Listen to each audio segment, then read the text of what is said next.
the savagery. Young talent mixed with hard-nosed old school mentality. Mayhem and destruction, the warriors earn the Valerie. Brandon Graham strips like of Jalen Carter's brutality. You want none with the Teflon Bond, king of the tackling. Nolan gets penetration, quarterbacks as the casualties. Listen, I'm not about to give a rambling speech, but we gon' have to put these Eagles to commanders and chiefs. We the true beasts of the east, we're here to hunt and to eat. If you try to get in our way, you become a part of the feast. Compete, you shall not pass on big play slay. That reception turned interception, thanks CJGJ. Defended plenty of receivers, bet a lot of them say that they hated accommodations at Guantanamo Bay. Don't forget the vanilla thrillers in the secondary. Put the gene hit me like what he did to Derrick Henry. Like his shit, you know the script, keep opposition at bay. Milton Davis shove through the anchors, move them out of the way. Hit them hard, protect the ball and let the violence display. The locker room is the safe place where the option is stay. Hell yeah, we're Eagles fans, that's what we're proudest to say. With that Philadelphia fire when you got it Sunday.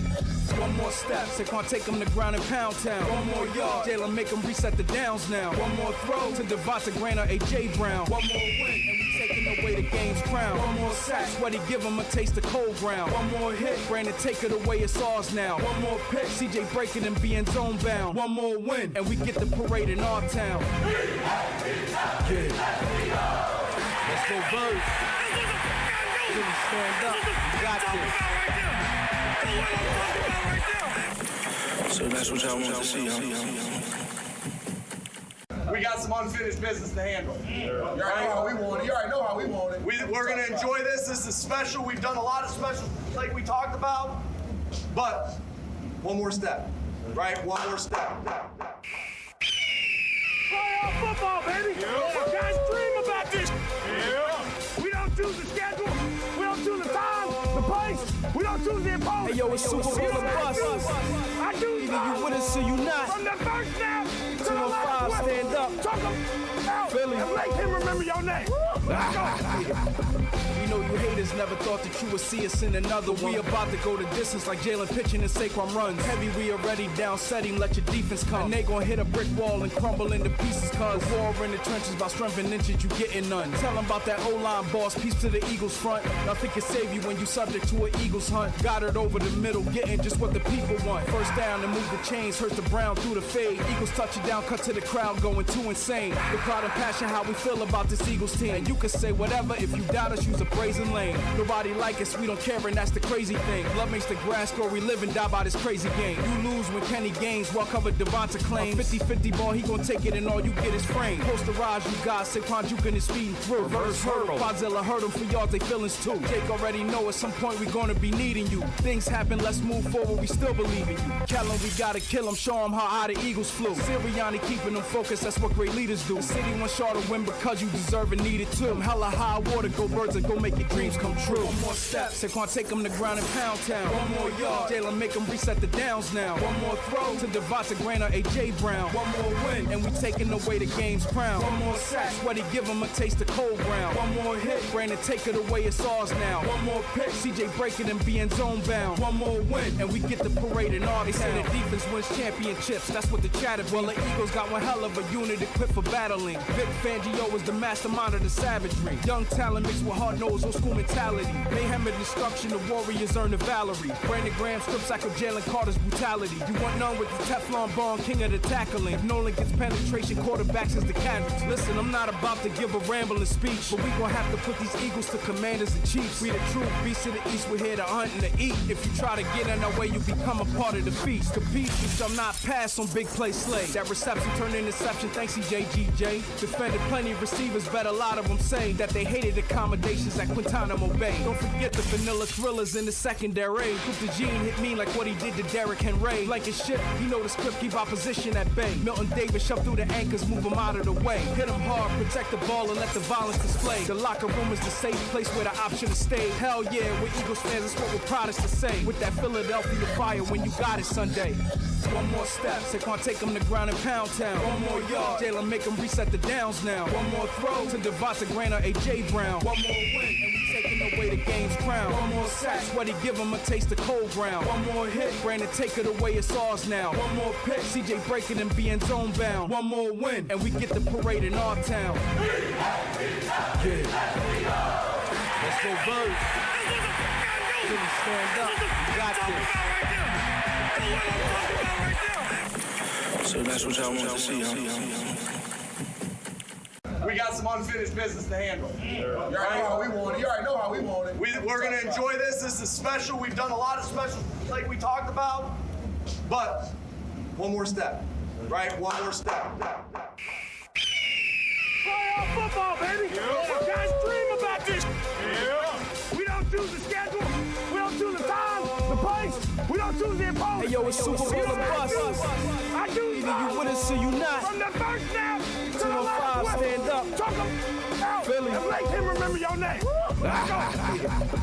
You know you haters never thought that you would see us in another one. We about to go the distance like Jalen pitching and Saquon runs. Heavy, we already down setting, let your defense come. And they gon' hit a brick wall and crumble into pieces. Cause war in the trenches, by strength and inches, you getting none. Tell them about that O-line boss, peace to the Eagles front. Nothing can save you when you subject to an Eagles hunt. Got it over the middle, getting just what the people want. First down and move the chains, hurt the Brown through the fade. Eagles touch it down, cut to the crowd, going too insane. The crowd and passion, how we feel about this Eagles team. And you can say whatever, if you doubt us, use a brazen lane. Nobody like us, we don't care, and that's the crazy thing. Love makes the grass grow, we live and die by this crazy game. You lose when Kenny gains, well covered Devonta claims. 50-50 ball, he gon' take it and all you get is frame. Posterage, you guys, Saquon juking and speeding through. Reverse hurdle, Quadzilla hurt him for yards, they feelings too. Jake already know at some point we gonna be needing you. Things happen, let's move forward, we still believe in you. Tell him we gotta kill him, show him how high the Eagles flew. Sirianni keeping them focused, that's what great leaders do. The city wants y'all to win because you deserve and need it too. Hella high water, go birds and go make your dreams come true. One more step, Saquon take him to ground and pound town. One more yard, Jalen make him reset the downs now. One more throw to Devonta Green or A.J. Brown. One more win, and we taking away the game's crown. One more sack, Sweaty give him a taste of cold ground. One more hit, Brandon take it away, it's ours now. One more pick, CJ breaking and being zone bound. One more win, and we get the parade in our town. They say the defense wins championships, that's what the chatter be. Well, the Eagles got one hell of a unit equipped for battling. Vic Fangio is the mastermind of the savagery. Young talent mixed with hard-nosed old school mentality.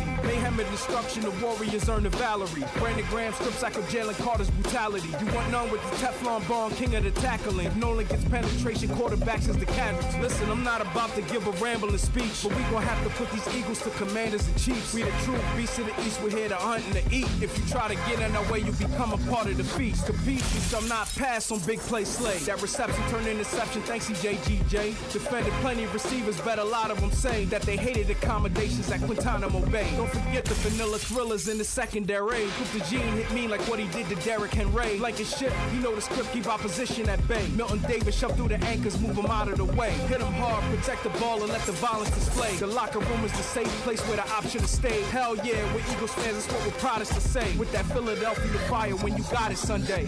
One more step, Saquon take him to ground and pound town. One more yard, Jalen make him reset the downs now. One more throw to Devonta Green or A.J. Brown. One more win, and we taking away the game's crown. One more sack, Sweaty give him a taste of cold ground. One more hit, Brandon take it away, it's ours now. One more pick, CJ breaking and being zone bound. One more win, and we get the parade in our town.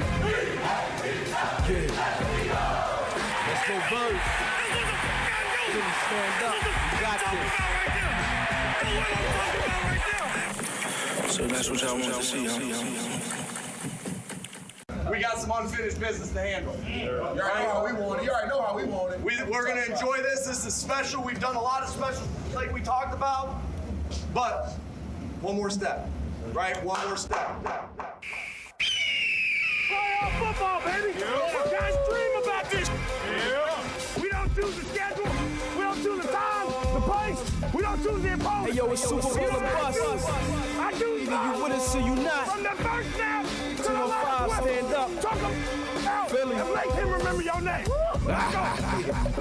You know you haters never thought that you would see us in another one. We about to go the distance like Jalen pitching and Saquon runs. Heavy, we already down setting, let your defense come. And they gon' hit a brick wall and crumble into pieces. Cause war in the trenches, by strength and inches, you getting none. Tell them about that O-line boss, peace to the Eagles front. Nothing can save you when you subject to an Eagles hunt. Got it over the middle, getting just what the people want. First down and move the chains, hurt the Brown through the fade. Eagles touch it down, cut to the crowd, going too insane. The pride and passion, how we feel about this Eagles team. And you can say whatever, if you doubt us, use a praising lane. Nobody like us, we don't care, and that's the crazy thing. Love makes the grass grow, we live and die by this crazy game. You lose when Kenny gains, well covered Devonta claims. 50-50 ball, he gon' take it and all you get is frame. Posterized, you got Saquon juking and speeding through. Reverse hurdle, Podzilla hurt him for y'all, they feelings too. Jake already know at some point we gonna be needing you. Things happen, let's move forward, we still believe in you. Kellen, we gotta kill him, show him how high the Eagles flew. Sirianni keeping them focused, that's what great leaders do. The city wants y'all to win because you deserve and need it too. Hella high water, go birds and go make your dreams come true. One more step, Saquon take him to ground and pound town. One more yard, Jalen make him reset the downs now. One more throw to Devonta Green or AJ Brown. One more win, and we taking away the game's crown. One more sack, sweaty give him a taste of cold ground. One more hit, Brandon take it away, it's ours now. One more pick, CJ break it and being zone bound. One more win, and we get the parade in our. They say the defense wins championships, that's what the chatter be. Well, the Eagles got one hell of a unit equipped for battling. Vic Fangio is the mastermind of the savagery. Young talent mixed with hard-nosed old school mentality. Mayhem and destruction, the Warriors earn the Valerie. Brandon Graham scripts like Jalen Carter's brutality. You want none with the Teflon Bond, king of the tackling. If Nolan gets penetration, quarterbacks is the casualty. Listen, I'm not about to give a rambling speech, but we gon' have to put these Eagles to commanders and chiefs. We the true beasts of the East, we're here to hunt and to eat. If you try to get in our way, you become a part of the feast. Compete, you shall not pass on big play slay. That reception turned interception, thanks CJGJ. Defended plenty of receivers, bet a lot of them say that they hated accommodations at Guantanamo Bay. Don't forget the vanilla thrillers in the secondary. Put the gene hit me like what he did to Derrick Henry. Like his shit, he know the script, keep opposition at bay. Milton Davis shoved through the anchors, move him out of the way. Hit him hard, protect the ball and let the violence display. The locker room is the safe place where the option is stay. Hell yeah, we're Eagles fans, that's what we're proudest to say. With that Philadelphia fire when you got it Sunday.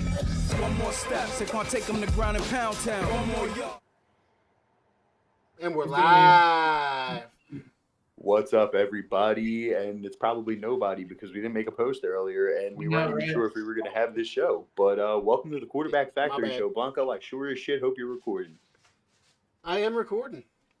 Lovely, because man, do we have some content for you guys tonight. We got our boy On Demand Dan, the big dog with the underdog in the background, and then I know it's so old school, but then it's immortal. It is immortal. It's immortal, dude. I will go get my dog mask right now. I don't give a fuck. I got a dog mask. You should. I'll go get my Super Bowl 52 sideline jacket. Oof. You know what I mean? Because it seems like a hot.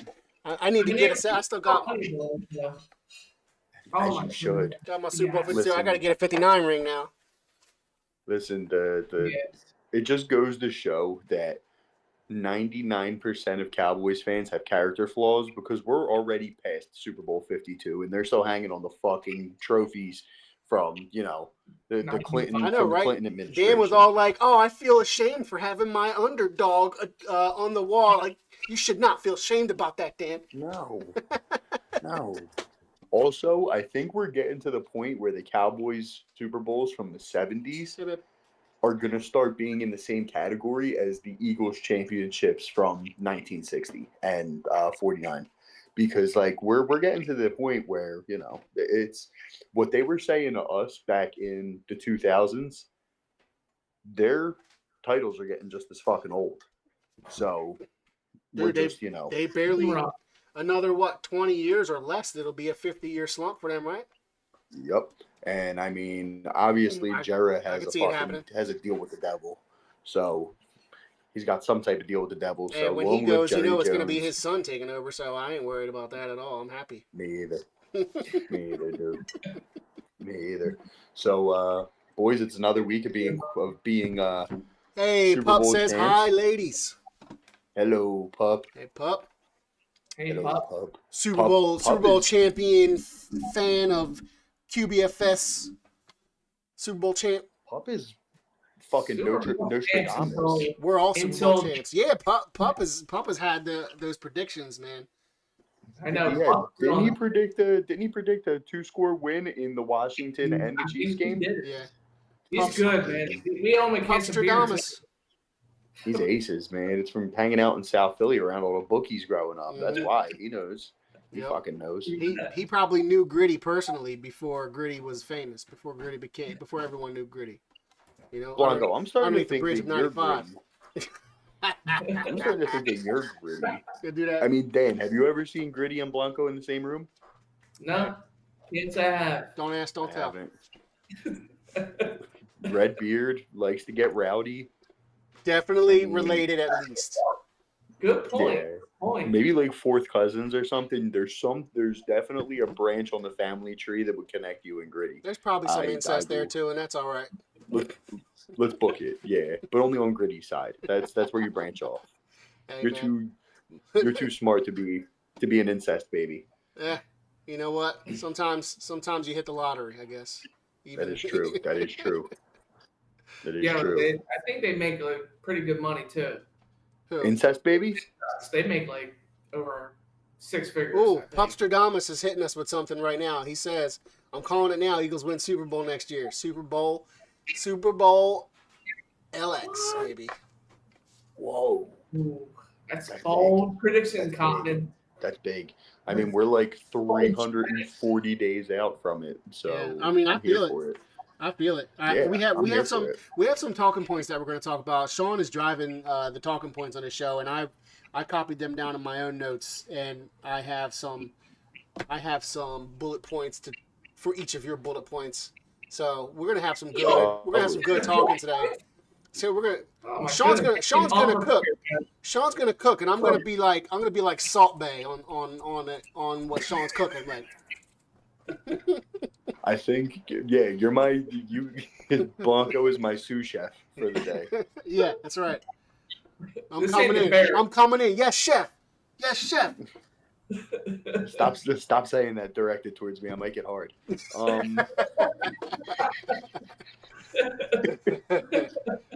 We'll just censor that. We'll just censor man. some of that out. That's all. Yeah. Oh God, I really hope my mother isn't watching right now. Not yet. Not yet. Probably Okay. But Thank God. I'm glad. it is on a I'm delay. glad If I she got comes that in right delay. now, she might see that. If she.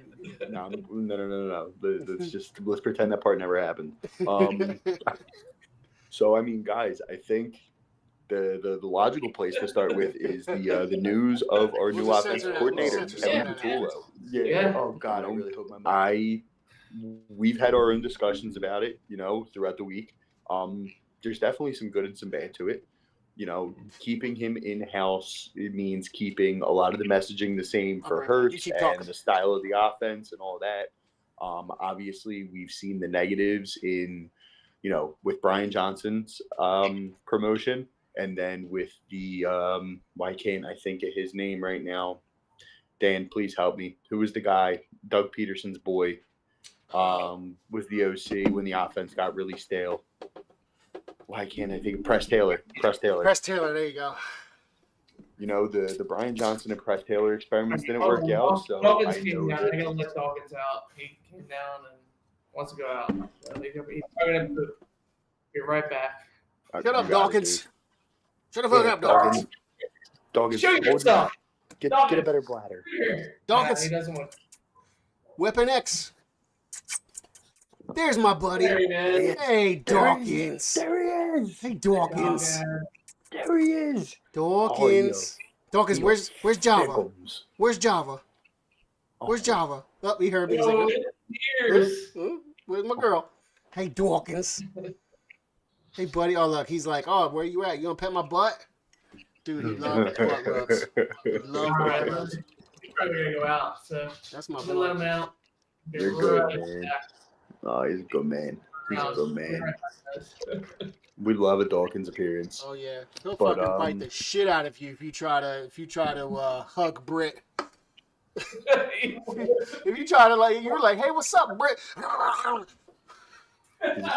He's a good boy. He's Yep. a good boy. Yep, He's a that's good my boy. man's in them. That's my man's in them. All right, so Blanco, I'll direct it towards you. Here we go. 2 pints in How- this thing. 2 pints in this thing. Here we go. Well, that's beautiful. What is that? Some Daisy Cutter? Yep. Oh, great Cutter. choice, strong choice. How you feel about this Patullo hire, man? I was just kind of touching on it Yeah. with Danny a little bit. I was listening to you. Okay, Go ahead, so go you ahead. heard Cook kind of some where I more. was going with it. No, I just think that there is. I think the negatives outweigh the positives slightly. I think they're on the positive side. Same messaging for Hurts. Similar offense, familiarity, all of those things. Um, and it's it's late in the cycle, so to speak. So Yeah. the candidates it was thin, it was slim pickings. Yeah. But the negatives of it are, we've seen what happened with Brian Johnson. With a promotion from within, we have seen we saw what happened with Press Taylor when it came to a promotion from within. Yeah. The offense has got very stale and bland both times. Sometimes it's good to see things with a fresh set of eyes, come in with some new ideas. And then, if things go great this year and we cook again and we make another deep playoff run, there's a chance Patullo could be the next guy plucked. Yeah. And we're resetting again. We're restarting again. And that's a good problem to have if we're talking about that. I'll take that problem. It is. It is a good problem to have. But what's up, Jonas? Jonas says, "Hey fellas, what's good?" Jonas, what's up, buddy? What's going on, man? World champs, Super Bowl champs. Jonas, how you feeling? Go ahead, Jonas. If you stick around for a little while, bud, we're gonna get into some Jalen Hurts talk and some draft talk and some free agency talk. Oh, yeah. So I know Jonas has got some comments for that. I'm sure. For sure, buddy. We always appreciate your input, man. But I mean, Blanco, how do you feel about it? Do you think that promoting from within was the best choice, or would you have rather seen like a fresh set of eyes come in? I feel like, well, I guess with the success right now, how can you say no to Sirianni? I think it would be a bad look if Sirianni's like, I want my guy up here after winning Super Bowl 59, and Lori and Howie were like, don't quite trust you, Nick. I would feel like that would start pulling the cards out of the house. I think. Yeah. So ultimately, I think it was the only. I think we kind of had no choice to go this route. Like you said, it's late in the season. What other choice do we have in that regard anyway? And obviously we look at the past, but I don't want to look at that as like every time we promote from within, this is going to be the same thing over and over again. So, that trend has got to buck. So, it's a hoping, it's a hoping game. Now, he's the one good thing is I could say, and you touched on it too, is at least there's some form of continuity for the offense here, for Jalen Hurts especially. I've heard what some of the players said, and they also, it seems like status quo what they're saying. I'm not hearing any alarms from what they're saying. And yeah, I mean, I feel like, with this past offense, it's pretty damn good. I mean, I feel like the keystone of the offense is Saquon, right? So. Yeah. As long as we have that, I feel like whoever is calling plays is set up for success. Like, you really got to fuck it up. You got Saquon and and everything around Jalen and Saquon. I feel like you got to really screw it up to, I don't know. I just feel like it's a dream scenario. And yeah, you know what? Maybe Patullo, he'll get the success and he'll get plucked and we'll see what happens next. But I think there's no way around this. I think this is what we had to do. And given that the offense last year, from what they're saying, we don't know 100%, obviously, because it's all what they're saying. But Sirianni, Kellen, and Patullo, they were like the three main guys involved in the offense. Yeah. And I've seen some of the. I was watching something that was going back during the season when Patullo was talking about some plays. It seems like he's a real big fan of the motion stuff.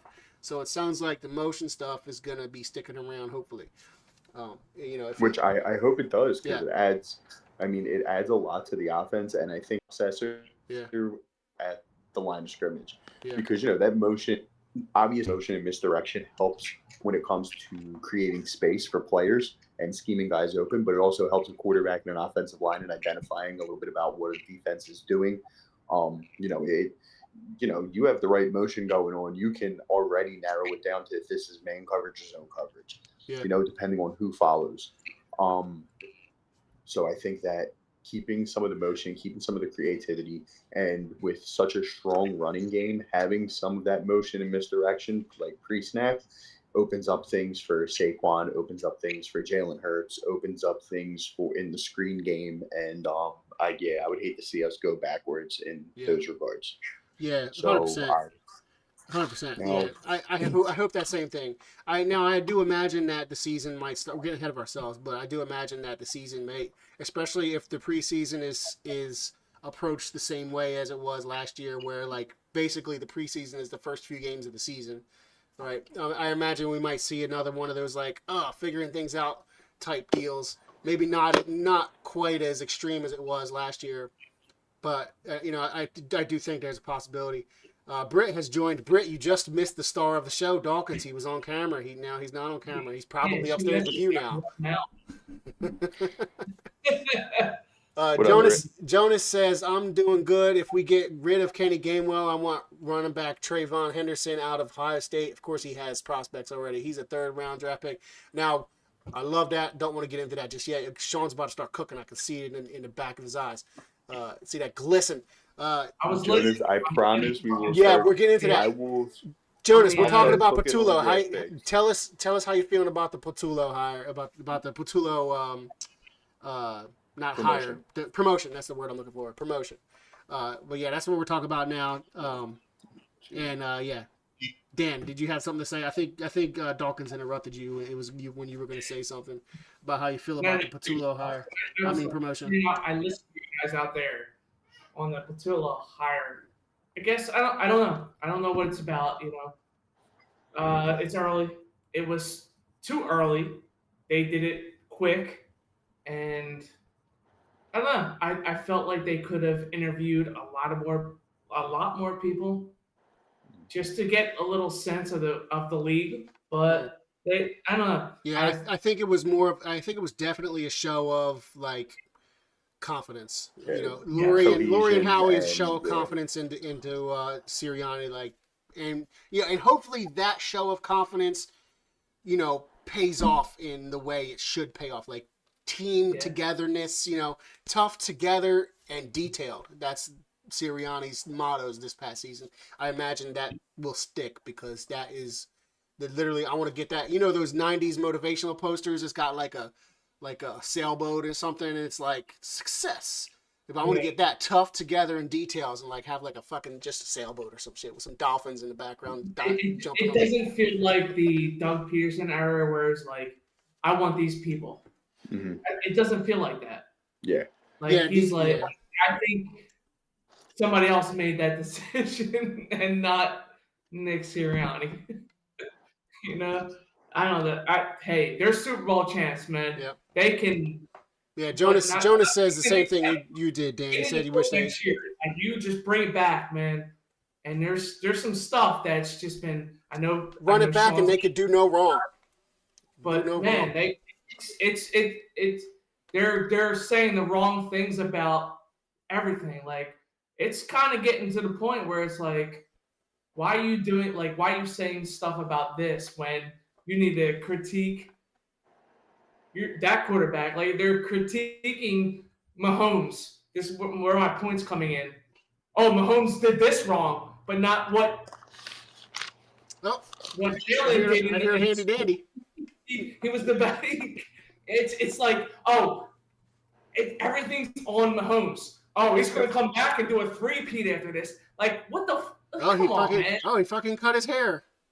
He got fucking dog walked. Like, I'm not taking anything away from Mahomes. Exactly. He's an excellent quarterback. Yes. But you're all of the, what did Mahomes do wrong? And is Travis Kelce's heart still in the game? And did the Chiefs and the Chiefs defense folded and not look at what this fucking team just did. We went through it last week. I sat here and I had all these fucking stats, regular stats, and the advanced metrics to show that not only were the Eagles the better team on the field that day, the Eagles are one of the best football teams of the 21st fucking century. So it's like, give us our flowers. Yep. Again, Mahomes had a bad day, but why did he have a bad day? Because from the minute we fucking took the field, we didn't let him breathe. You were pressuring an Hall of Fame quarterback with a strong offensive line on almost 40% of his dropbacks. Like, give us our fucking flowers. Our quarterback Zero completed blitzes. 70% of his fucking passes and put up 3 total touchdowns and 280 total yards. Give him his fucking flowers, dude. Zero Exactly. blitzes. I want that on a T-shirt. Zero blitzes. Zero blitzes. Zero fucking I blitzes. love it. They had Yes. that. They had that 0 sacks right or 2 years ago. Yeah. That zero blitzes with a little like asterisk 6 sacks Like, yo. underneath it, like tiny yeah. small text. Remember 6 that? sacks. Hell yeah. shit, man? Zero Hell yeah. blitzes, bitch. Yeah. Yeah. I hope Sirianni wears that to the first day of fucking training camp. Ooh. Zero Ooh. blitzes. Somebody should have wore that to the. I mean, Swifties can lick my balls was a good one, but CJ DJ my Yeah. man's. But man, that would have been good. Zero blitzes. That would have been a good like. But you know what? What's even better though? The actual zero blitzes. That's what. Yeah, That's he's all you like- need. Yo, how about the tweet he said, like in 2023, play us on some grass Yep. and Yeah. we'll come get you. Yeah. Yep. Yeah. Fuck yeah. And what happened? Dude, Yeah. you know what? Got him. See ya. Play us on some real grass. Yep. One I'm not thing I saying, just you know, the Chiefs played on bad field too in that game. So they did, but their defense, their team wasn't built around the pass rush. Yeah. Our nullified our entire pass rush, defensive and that's- identity was built around the pass rush. Yeah. And when you have when your pass rush is essentially neutralized not by an opposing offensive line, Yep. but by field conditions, yeah, there's going to be some fucking questions. oh yeah. You Yeah, know what I mean? look, you You're go gonna back have and some look at type that of hard tape and look at feelings. how many times Hassan Reddick was falling and slipping. It's ridiculous. Oh, man. yeah. It was fucking Absolutely. awful. It was so I mean, hard to that- watch. Reddick had fucking 17 sacks that year. Yep. Yeah. He was a Like, monster. So Hargrave, 10 sacks that year. Fletch, 10 sacks that year. BG, 10 sacks that year, and you didn't get home once. Yep. And they're out here touting it like, oh, 0 sacks, 0 Yep. sacks. That should be the fucking the what's his name should be wearing that shirt. The fucking Sodfather should be wearing that shirt. He's the one responsible for that shit. Yeah, that guy, there's a spot in hell for him. Osama bin Laden, Elliot Shore Parks, and the Sodfather. 2 bullets. Go. Godfather. I know. I already know the answer. Easy. Osama. Dude, I don't give a fuck if it's Osama bin Laden, Pol Pot, Mao Zedong, Joseph Stalin. If ESP and the Sodfather are in a room and I only have 2 bullets, they're the ones getting it. It's it. Like, there's no ifs, ands, or buts about it. That's it. Now that we're done with murder talk, there's just one last thing that I want to like kind of touch on with the coaching. How would you guys feel? Partially for a contingency plan, partially for a fresh set of eyes, and partially because I don't think that it would disturb the chemistry whatsoever. You're gonna say Frank How would you Reich? guys feel about bringing in Uncle Frank as like a Yep, consultant? I knew it. I fucking knew it, and yes, or QB coach or whatever, right? Why not? Yep. I Why mean, not? he's got a relationship with the organization. He didn't leave on bad terms. Yep. He's got a relationship with Sirianni and Patullo. Yep. He knows how to design and scheme up an RPO-based offense. He's He'll not be in his afraid to comfort run zone. He'll be in his comfort zone. He's Yeah. not afraid to run the ball. He's already loved here. He already has a winning pedigree. I feel like, and he's already had his time in the sun as a Super Bowl winning offensive coordinator and a head coach on 2 different teams. Yep. And I think that coming here would be, you could never bring Doug back because there would always be that power dynamic struggle. Mhm, yeah. Like Nick Sirianni would have to walk past the statue of his quarterback coach Yeah. going into the fucking link. Yeah. You just couldn't do it. And we are a city that we love a winner, man. We love our winners. We love our underdogs. And if we started off, 6-4 one season and people were like, did Sirianni lose his touch? Well, Doug Peterson's right there and blah, blah, blah, blah, blah. But Yeah. with Frank Reich, you have someone that Sirianni, Howie Roseman, Jeffrey Lurie all trust. And I think, Hey, just little having, Dave Thornton just dropped in on us. Let me read that real quick. He probably is gonna go. What but up, Dow? He said he's dropping a check in on the fellas. Go Eagles, playing a gig. Sorry, gotta go. What does he play? What do you play, Dave? I didn't know you played You're gigs. good, brother. You're good. You're good, man. Go Yeah, Birds. Go I Birds. need to Have go, a good show. Yeah, have a good show. We're gonna catch one of your shows one of these days. Oh man. So floor is yours, guys. How do you feel about Uncle Frank? Oh, I'm in for that. I'm in for that. QB coach all the way. Absolutely. Okay. Absolutely. I think it's a great. Yeah, I thought about when the plan was hired. I thought about you. You were saying Uncle Frank should be a candidate for OC, and I thought about that. Yeah, like that's a good idea. And now that now that it's unfolded like this, why not? If it's QB coach or if it's some kind of consulting role, either way, I say yeah. Oh yeah, what else is he doing? What's he doing? Call him up. See what he's doing. You want to come? And it's You a want to good come be a contingency Super Bowl plan, champion man. again? Come on, let's go. Yeah, like obviously I don't want to think this way. Let's knock on some fucking wood here. But if Dude, I love that Patullo, book, man. if Patullo is a Brian Johnson, or if Patullo, Patullo's great and we have another top 5 offense and we make another deep playoff run and he gets plucked in the coaching cycle, we already have another candidate in house that could step in. I just think it's stale, man. It's just come on. Like Frank Reich. No, just what you were just like. If Patella is just like not the right one, and then we bring on we witnessed this with. No, he's saying he's saying Like- if Patullo is the right one and we win the Super Bowl again, he's clearly going to get plucked as a head coach candidate in the next year after that. So if we win Super Bowl 60 with Patullo as OC, he's going to be gone to who's hosting the Super Bowl next year? California, right? LA? San Fran's hosting it next year. So they'll probably fire Shanahan and after next year because they're gonna suck next year. And then they're going to hire Patullo. This is best case scenario.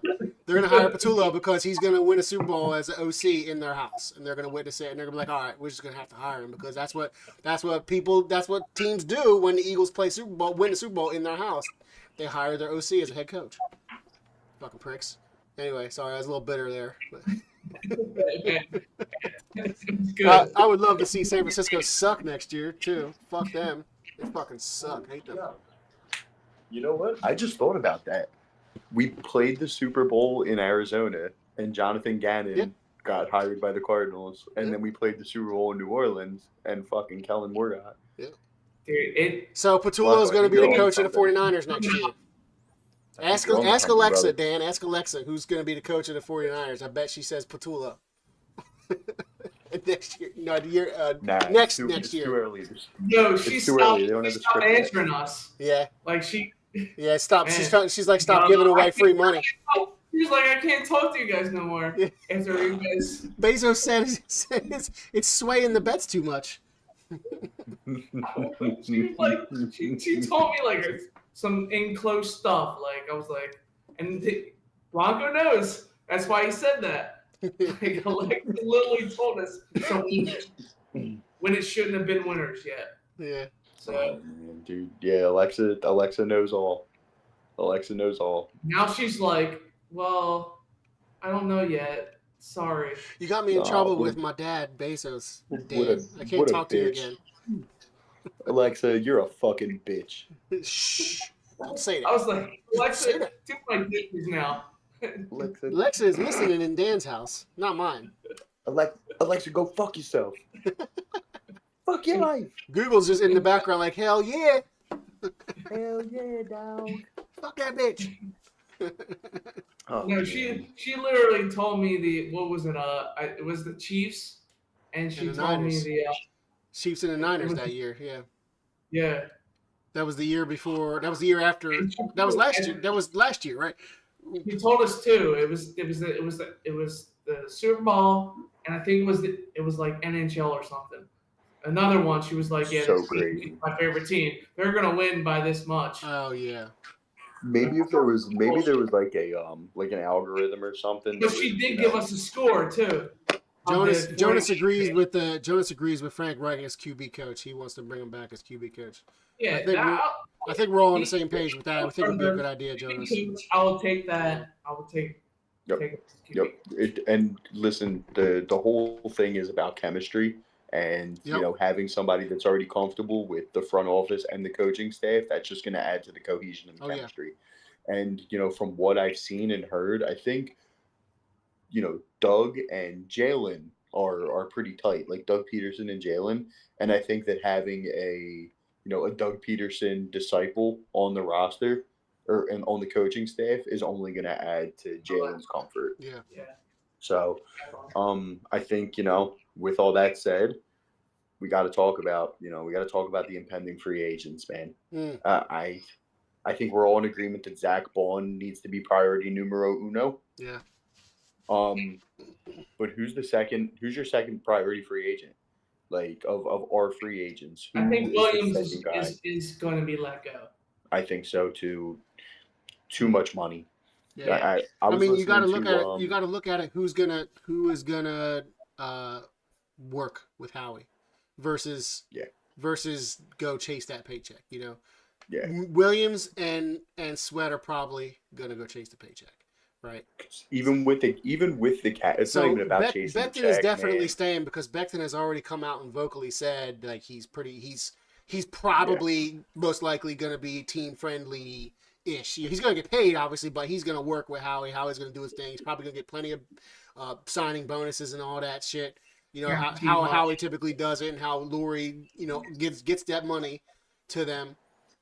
Jonas just said Becton. He's saying, I'm sure he's saying Becton after. I think Becton becomes second priority mainly for that fact that he is obviously willing to stay. I don't think he wants to leave. I think he will take a more team friendly-ish deal for his level of play versus what Williams and I would love to see them work it out with Williams or Sweat, one or the other. I just don't think it's gonna happen. But that it would be amazing if we get 3 out of the 4.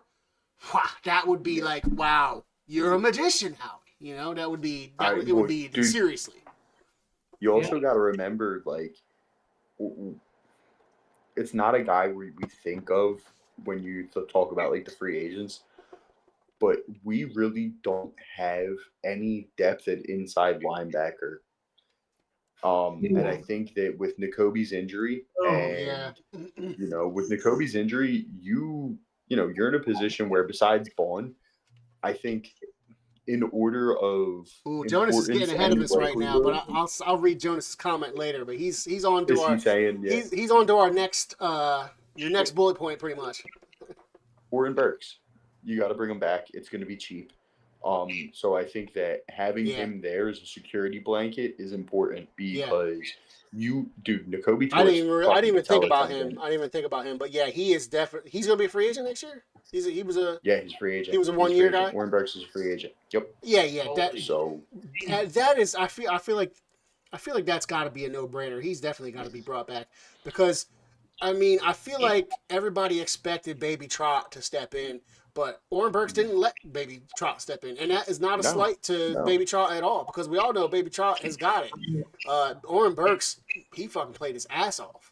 So, yeah. Agreed. Oh, yeah. So, Agreed. absolutely. And you need more than 2 fucking linebackers. Yeah. You can't just go into the season with Baby Trot and Zach Bond as your only 2 healthy linebackers. You need, in a defense that Fangio runs, which is essentially a 4-2-5. He runs a base nickel. You need your 2 starting linebackers, and then you need 2 backups. Yeah. And I think that, we can get away with running with 3 until Dean's back. Patella tendon is usually about I think they said it's about an 8-month injury. Yeah. So probably mid-season back for Dean. But you need something there. Yeah. You can't count on him anymore, man. It's just like. Mm-hmm. Yeah, we might not see him till December. That's Juan's big point right now. Like, you need to sign Bond because of that. Listen, Bond's going to make somewhere between $12 to $15 million a year. Yeah, he's like a team that always did the front 4 and the offensive 4. Yeah, dude, it's about time just having him on that level, on that second level of the defense behind that line is just like wow. That's just like you're plugging all the gaps. There's no gaps now. Because with our rookie corners too, like oh my god, if you can bring back Bond, you can bring Slay back at a cheap if he wants. Slay on a team friendly. If Slay takes a team friendly to stay with the Birds and he's still able to start, I would love that. I don't see him going anywhere else. Detroit. He said he'll go to Detroit. He's most likely going to Detroit. But man. not I only want to see that. Go to Detroit. Go to Detroit and With- soak them for as much money as you can. Fuck them. Just if Detroit's gonna pay you way more than we're gonna pay you, fucking take the paycheck and fuck Your them. money, man. if Yeah. he goes to Detroit, then we need to make signing Isaiah Rodgers a priority. Yeah. And No, I do like Isaiah too. I like, But and I think Howie's going to make all this work, especially with the cap number. We're not in a terrible position with the salary cap. no, we aren't. What it's going up to this year, and Howie knows how to work magic with that shit anyway. I think if it jumps up to 280, which is what they're thinking, we'll have, I think it's like 24 million in functional cap space, as they call it. But that is without a restructure for Goddard, which Goddard's got like a $16 million cap hit this year. Yeah, he's gonna work that stuff out. Yeah, if we don't pick up Slay's contract this year, I think that saves us like another $5 million. And then if BG retires, we save like $2 or $3 million. So, just working off of what we know right now, though, we can, like, realistically, we can sign Burks, Bond, and Becton pretty much for the price of what we would be, maybe for like $3 or $4 million more than just paying Milton Williams. Yeah. Because Milton Williams is probably going to get north of $20 million. Josh Sweat's probably going to get north of $20 million. Yeah. And if Bond gets, 12 to... He's going to pull that bullshit that what's his name went to San Francisco. I get it, man. It's fine. Oh, Hargrave? Hargrave, yeah. I think it's Hargrave. I think it's fine, because that's what's going to happen. They're going to leave this team, and they're not going to be as effective on other teams because almost everyone on this defense is effective because of everyone else, because of the whole fucking team. Not saying that Milton Williams isn't a fucking beast, because he is. He's going to be doing something on another team, but it's just probably not going to be as effective on another team because he might be that one, whatever, depending on what team he goes to, he might be that the outlier of like the best, and then it's like, all right, then offenses can just like stay away from him, do something to avoid that, because there's going to be a harder. You're as good as your weakest link is what I'm trying to say. So Yep, no, I agree. The weakest link on the Eagles defense is pretty fucking good. Listen, give it this time next year. We're going to be talking about Jalen Carter signing a $25 to $27 million a year contract. Yep. We are not still letting need him an leave. extension. Not at all. We still need an extension for Cam Jurgens. That's my guy. And I hope his back is healing. Beef jerky. The Rock said. Dude, after next season too, we're gonna need to like think about what's going on, like what we do with Saquon. So there is. Oh, he ain't leaving. A couple. Like what? He ain't leaving. No, he ain't leaving. But I'm talking about are we going to extend him before he gets into the last year of his contract, stuff like that? Oh yeah, we better. So we have to. I just don't think we're in. Howie's a wizard, but I don't think we're in a position to where we should be paying $25 million a year to. Second tier players. Yeah. God bless Milton Williams. He kicked ass. Yeah. But you got to just let him go on that. Yeah. What were you? What was Jonas saying outside of the Oren Burks thing? No, well, he didn't say anything about Oren Burks. He was ahead of us onto your next bullet point after the free agent decisions. Oh yeah. What was you remember your next point after free agent decisions in order? What was my next point? It was a trade. Aha. Yeah. So. Yeah.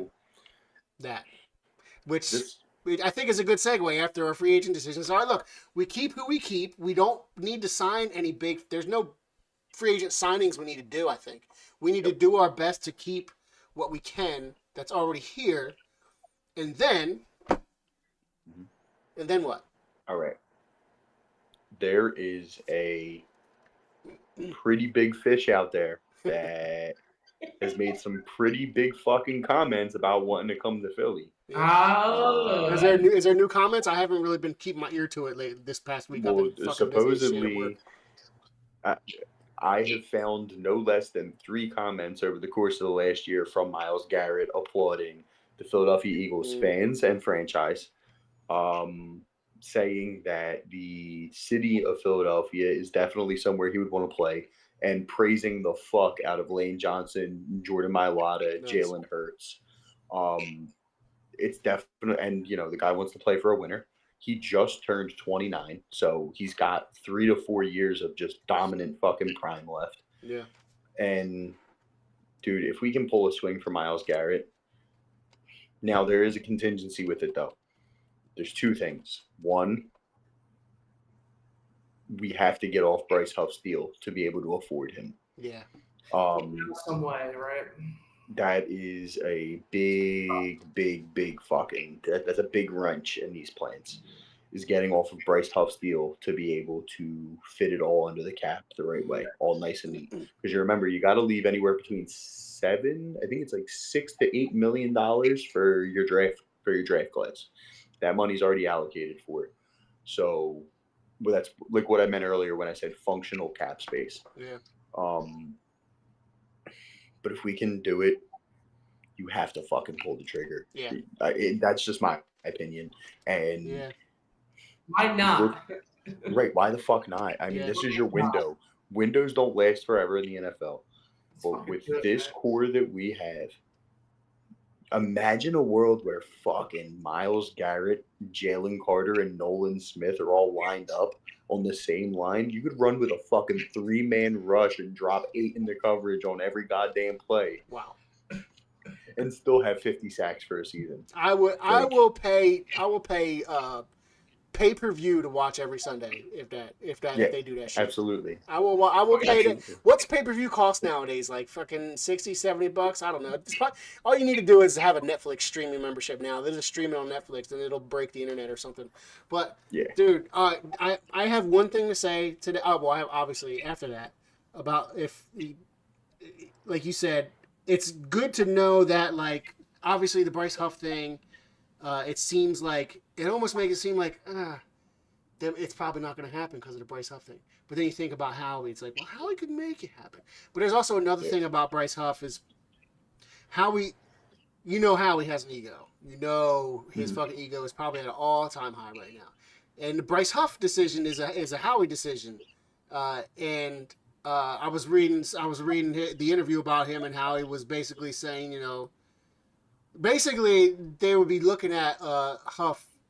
Or they would be hoping Huff has his comeback year next year, and I guess I don't know. So that's a little bit of my worry. Is like they have, the ego is going to just stick with Bryce Huff, but I don't even know if you have a choice anyway. Because how can you get rid of the Bryce Huff contract? I know that's going to be tough to do anyway. So, but aside from that, the unlikeliness of it, trying to get out of the negativity part of it, positively thinking like, God damn, if they go for Myles Garrett and they make it happen, it's just another move. It's another move that solidifies you being the top team in the NFL again. It's like it's Super Bowl or bust again, right? Yeah. What you do is you pay him to go away. True. You pay him to go away. You will not, in the literal sense. Carson Wentz.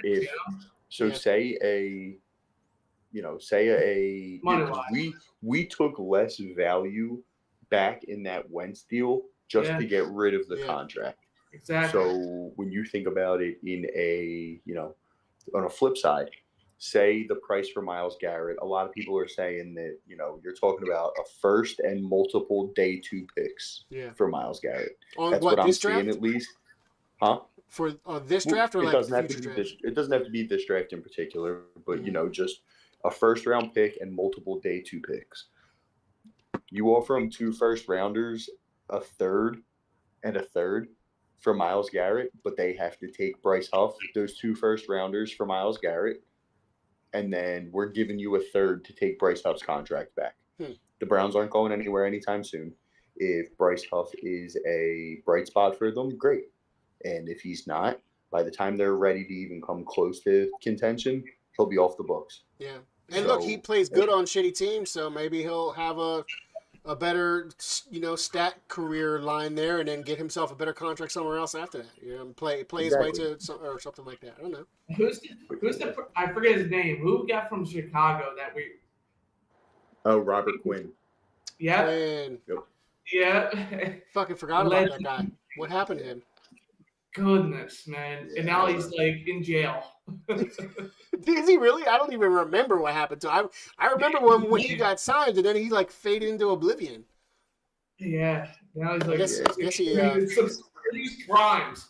Like, What oh is my it? Tax goodness. evasion or some shit? What did he do? What the fuck did he do?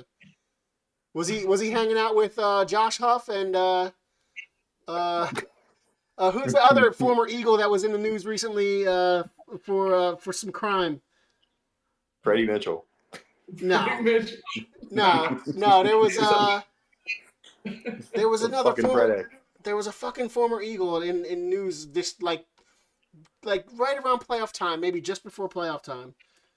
Former Eagle in the news for crime. Who was it? Who the fuck was it? It was a Nigel running Bradham. back. Wendell Smallwood. Oh, Wendell Smallwood. That's right. Tax evasion or something. Tax evasion and pandemic fraud. Pandemic aid fraud. You're fraud. You're fraud. Christ. Yeah. You know, there's random dudes once in a while, like a few years afterwards, he come out like, oh, I remember him. He was on the Eagles. It's like, oh, he's committing crimes now. Cool. Fucking Wendell Smallwood. That's funny, man. That's a good pull. You know who I just remembered the other day? Josh Adams. Do you remember Josh Adams? Familiar. Sounds familiar. Who the fuck is Josh Adams? He was our leading rusher in 2019. Get the fuck out of here. Oh my Josh god. Adams? What a Yeah, throwback. he went to Central Bucks and Notre Dame. How did I forget about this guy? He's Yo, easy to Bryce forget. Brown. Let's talk about Bryce Brown. Bryce Brown. I remember Bryce Brown, and that's right. Josh Adams. That's right.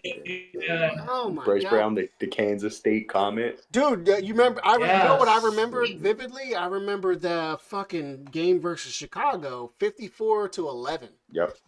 We won 54, Yep, I and think you it's know like the only 180 reason I fucking remember that yards. score so well is because it's because the red man it says 54-11 Reeboks. And the score was 54-11, so that's how I remember that score so well. Great, man. That was That's a good memory. that was what Mike. That was Mike Vick, Bryce Brown. Yep. Bryce Brown had. Yo, I think Bryce Brown had yo, like I 3 just- touchdowns that game or I some just shit. see highlights of the Vic versus Peyton game. Oh against yeah. the Colts. It was incredible, man. Yeah. Yeah, that was like a fucking that was Great cinema. man. Dude, Vic's Yeah. Mike Vick Can and we all pull it out? the bullshit that comes with him, but if you just erase all of reality outside of football, his resurgence, his career resurgence with the Eagles, gave us some Man. pretty fucking awesome football. It did. Man. It did. It did. Beat Peyton Manning was awesome, dude. I was watching. I was like, "Are we gonna win?" And it's just like, "Oh my goodness, we Josh kind of Adams, like dude. the end there." What a name That drop. was awesome. How that did I was forget really, about that was a him? great game. And it was pure 2000 football. Like there was no like No bullshit holding no balls, bullshit, pass just throwing it over interference. throw it to your receivers, man. Yeah. It was so fucking awesome. Yeah, so was. let's get back on Football. track. Jonas was saying Yeah. this defense will be That was nasty. He was talking about when we were talking about Miles, if we get Miles coming in. And yes, Nasty might be an understatement, yeah, but like I said, they might as well just put it on pay-per-view. Just charge us money to watch these games, and we will gladly pay. 100%. just imagine that, dude. Like, who the fuck are you gonna double team? You gotta pick one. You can't pick them both. You can't, man. You can't pick them both. Like Jalen Carter or Miles Garrett. Who you want? It Who would you be want? ridiculous. And then like Dude, at that, they're like nightmare. if they do trade for Miles Garrett, like what's his how many years does he have left on his contract? Like he would be here for He's at least got a couple 2 years, right? I think he's got 2 years left. So a couple years, and then we have an opportunity to probably, depending on how it goes, opportunity to probably sign him again for new, see what happens. I don't know, just to keep that going if it goes really. But god damn it, just give me 2 years of that. Fuck yes. It's How gonna be we- like a TO deal, man. Yeah. He How comes he in. very, very rarely lets his. If he intends on keeping somebody, he very rarely lets them play on the last year of their contract. Yeah. How he's pretty good with that shit, man. So I think that he would come here, play his first season, and then we tear up the deal and give him a new one. Yeah. You know? No, have you guys heard anything about like Sweat wanting to leave either? Like I haven't. I don't know. No. Yeah. I don't There's know. like nothing. Like I don't know if it's like the dead year now that it feels great because we're Yeah, Super Bowl it is champions. That But is nice. I mean, Josh Sweat always he seems like a pretty quiet guy anyway. I think I just don't think he's as outspoken as other people. He seems quiet, so he's probably just like, dude. He was in there with the fucking fur coat, like. yeah, I know. He's in the I know fucking, who wants money. I get it. Dude, I want money too. You want money. Yeah. Sean wants money. We all want money. You know. Yeah, and he took a pay cut to come back this year. He did take a pay cut, a significant one. I think he went from like 16 million to like 9 million. He lost out on like 7 mil to come back and play here this year. And he balled out. So, listen, if somebody's gonna throw 20 million at him, go take it, bud. Yeah. Go take it. Like, Josh Sweat he can do whatever he wants. He could do no wrong. In my eyes, dude, he did his time here with the Eagles, and God damn it, I love him to death. His Super Bowl sack is one of my faves. We have a lot of amazing Super Bowls. I mean, his sack celebration. I mean, we have a lot of great sack celebrations in the history of the Eagles, and his is one of them. If Jalen don't throw that dagger to Smitty in the third quarter, Josh Sweat's probably the Super Bowl MVP. Yeah. I'm just saying, like, so am I upset if the guy walks for a huge fucking payday? Nah. Yeah. Nah, go get your money, dog. Go get your money. And thank you. Thank you for helping us being a huge part of us winning. Baller, dude. All He's right, a fucking guys. baller.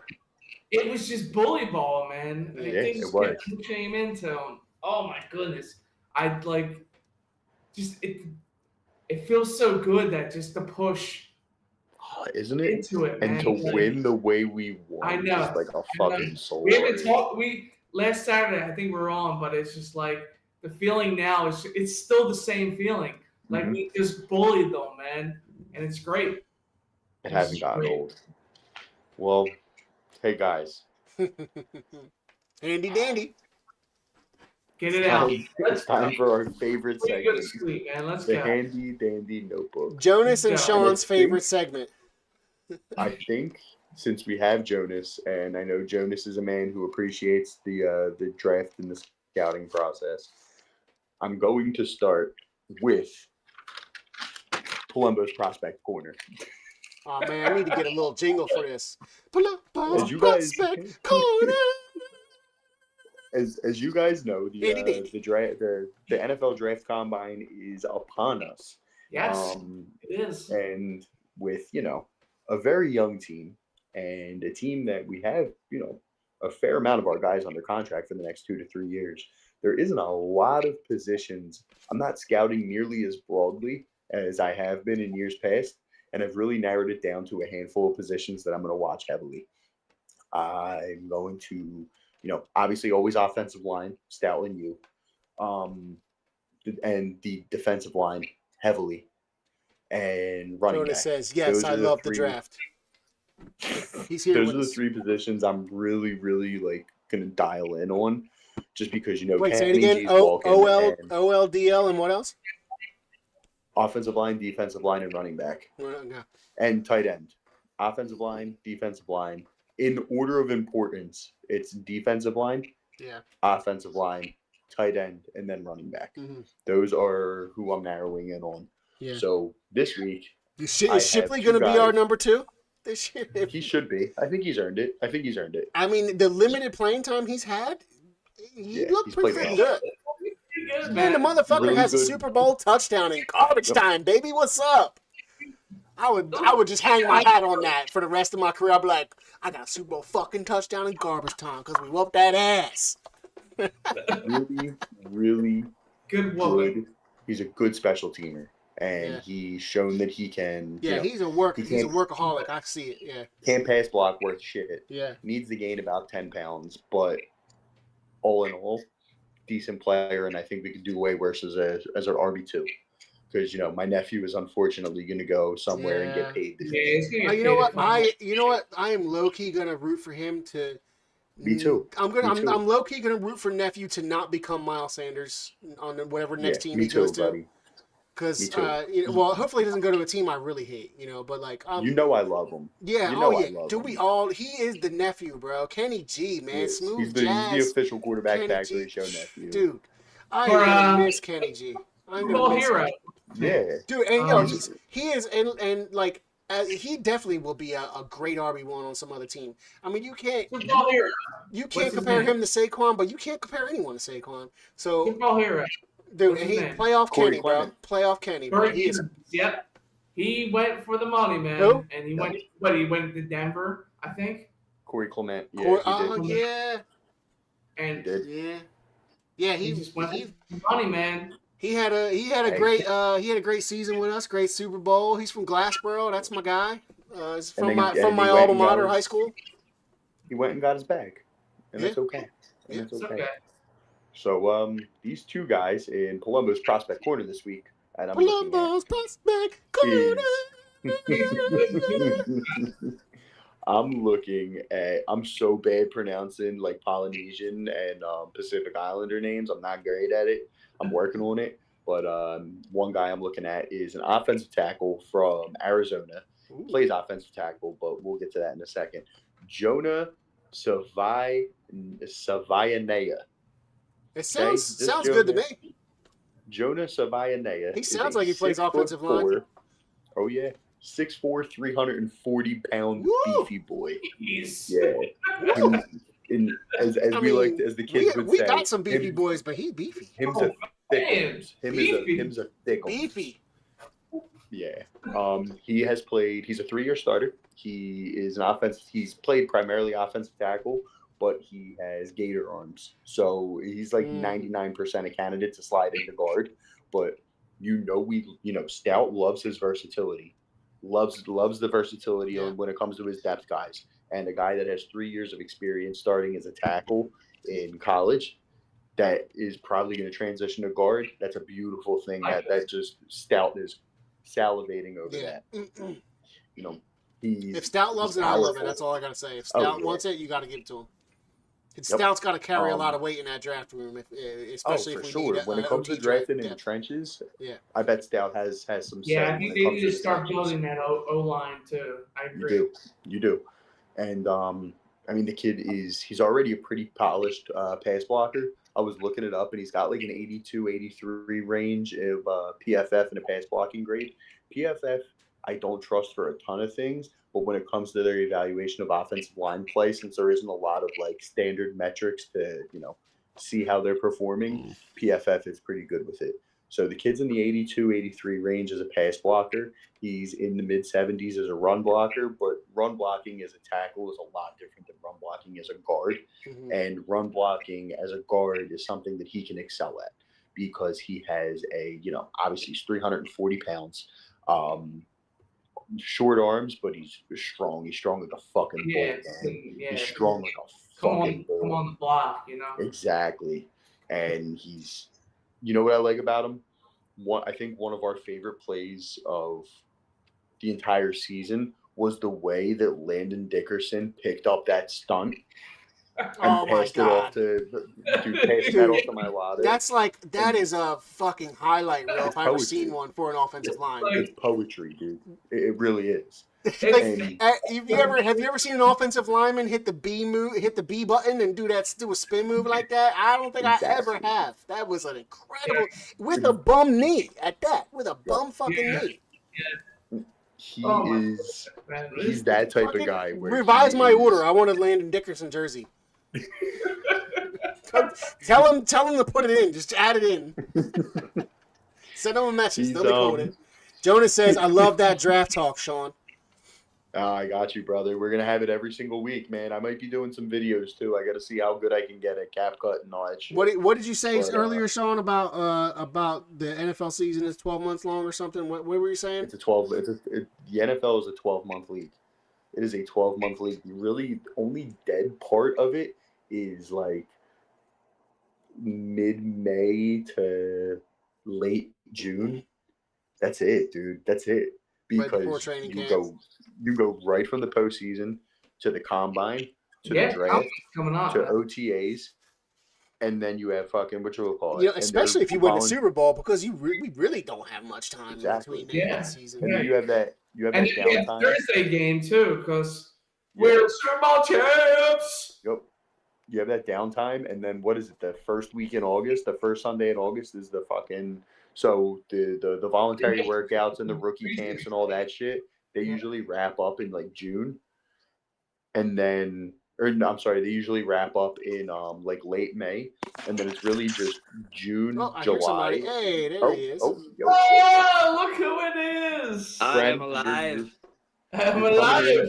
You're coming in at a good time. I got to wrap up one more prospect, and then we're gonna get to your favorite part of the show. So, yeah. Special guest Brandon Casey. Be real. Thank you for joining us, sir. It's been a while. Where the fuck was I? Oh yeah. So Jonah Savianea, prospect. Keep your eye on. So are you saying this is prospect. are you like in the mock draft phase where this would be your number 32 pick? If No, he's there? this is Okay. this is like a second round. This is like a second Gotcha. round pick guy. Okay. Depending on how he performs at the combine, we might have to move up a few spots if we would want to grab him in the second round. But we're gonna see. Weird shit happens, man. Guys rise and fall. Yeah. The second guy, who I've actually talked to Brendan about this before in one of our side chats with Mr. Kyle Perkins, friend of the show, Shamar Stewart. He is a defensive lineman, and you cannot call him an edge rusher or a defensive tackle or a defensive end because the kid plays all over the place. Plays for Texas A&M. He's 6'5", 280 fucking pounds, and he runs somewhere in like a 4.6 40 range. Whoa, Just a freak athlete, 7 foot wingspan. He has played everywhere from the 1 to the 9. And in regards to like defensive line play, I know you guys know, but if anybody else doesn't know, that is the 1 is you're lining up outside eye of the center. The 9 is your outside eye of the deepest man on the line. Yeah, that's a lot. Yeah. So the kid can play everywhere. I think he probably projects best as like a 3 or a 5 technique defensive tackle in the NFL because he is just, crazy powerful, great fucking burst. Look at that beautiful hat that Brandon is wearing. I'm just like, that's fucking sexy. Yo, I want one of those so bad. What? Dude, those great. That beautiful hat. Oh, Sean's got one. Why are you not wearing it, Sean? You just see Sean fade into the fade. He's gonna get his too. They are that is beautiful one hat. of the most. I just got it today. Awesomest hats I've ever beautiful. You mean one of these? I do mean one of those. They are. Oh, I love it. Dude. They're so sick. Show the patch. Show the licks. Show the licks. Licks my balls. Goodness, man, that's so sexy. I'm ordering mine tomorrow. I fucking love it. They arrived at my doorstep this morning. I opened up, but I haven't taken it. Oh, I can't wait to get the patch jersey. Oh, I can't wait till that comes. So, Sean, we got all our stuff in, right? We got all our stuff in. What's his name? We're good. Shamar Stewart. Texas A&M. Shamar Stewart. Probably a first rounder because he's going to test out of this fucking world at the combine. He doesn't have a ton of production in college, but I think that's more a product of Texas A&M schemes than anything else. You guys remember Calais Campbell? I remember Pacheco. I remember Pacheco when the Chiefs drafted him at like 32, and he didn't run during the Super Bowl. Who? Pacheco. Who? Chiefs running back. I thought he was on like there real quick. When they did not run the ball. He was on BR. I'm sorry, man. I'm sorry to get off your little. No, it's okay. It's okay. I'm just saying, like, Pacheco's a good running back, and they took him 32. It sounds like you're saying prosciutto or something. Some shit. What the fuck? Pacheco, right? Pacheco. Pacheco. It sounds like a medication for like hemorrhoids. Yeah, like hemorrhoid medic. Pacheco. You'll see one of those commercials where somebody's like riding a horse. It's like, I used to not be able to ride horse because of my hemorrhoids, but now I take Pacheco. Yeah, then now they're just like, boom, Pacheco for your ass. Pacheco may cause rectal bleeding, heart palpitations, migraine, potential blindness, dry mouth. And the commercial, like you could tell the person in the commercial never had hemorrhoids. Like you could just tell. They're like hallucinations. Hallucinations. Loose mucousy stool. Yeah. Wet? No, they're like wet, oily stew. This is the part of the show where we digress Go off the hard. rails. And All right, eczema. so, Okay. So all right, we're still talking about Palombos. What is it? What's your segment called, Sean? Something. Palumbo's Prospect Corner. Palumbo Prospect Corner. Handy dandy. So there Let's you go, go. Jonas. That's 2 names for you to write down, bud. Jonas, Avayanea, and Shamar Stewart. Jonas, I'll revisit Jonas's old comment from earlier when he was talking about this. He was talking about running back Trayvon Henderson of Ohio State, but he said he's a 3rd-round draft pick. I think Trayvon Henderson is a good player. I think he's going to probably rise a little bit more than a 3rd-round draft pick because the NFL is a league of overcorrections. And it's the same thing I talked about with Ashton Genty a few weeks ago, where there might be an overdraft of running backs because of the season that Saquon and Derrick Henry and Josh Jacobs all had. And I don't think that we're in a position that we need when you have Saquon Barkley and you already have a pretty competent running back too in Will Shipley. I don't think we need to use anything more than a day 3 pick on a high upside running back. So I would love Trayvon Henderson if he were to fall into our laps in a good value spot. But I think Trayvon Henderson probably ends up somewhere. I would say he's probably a top 70 pick.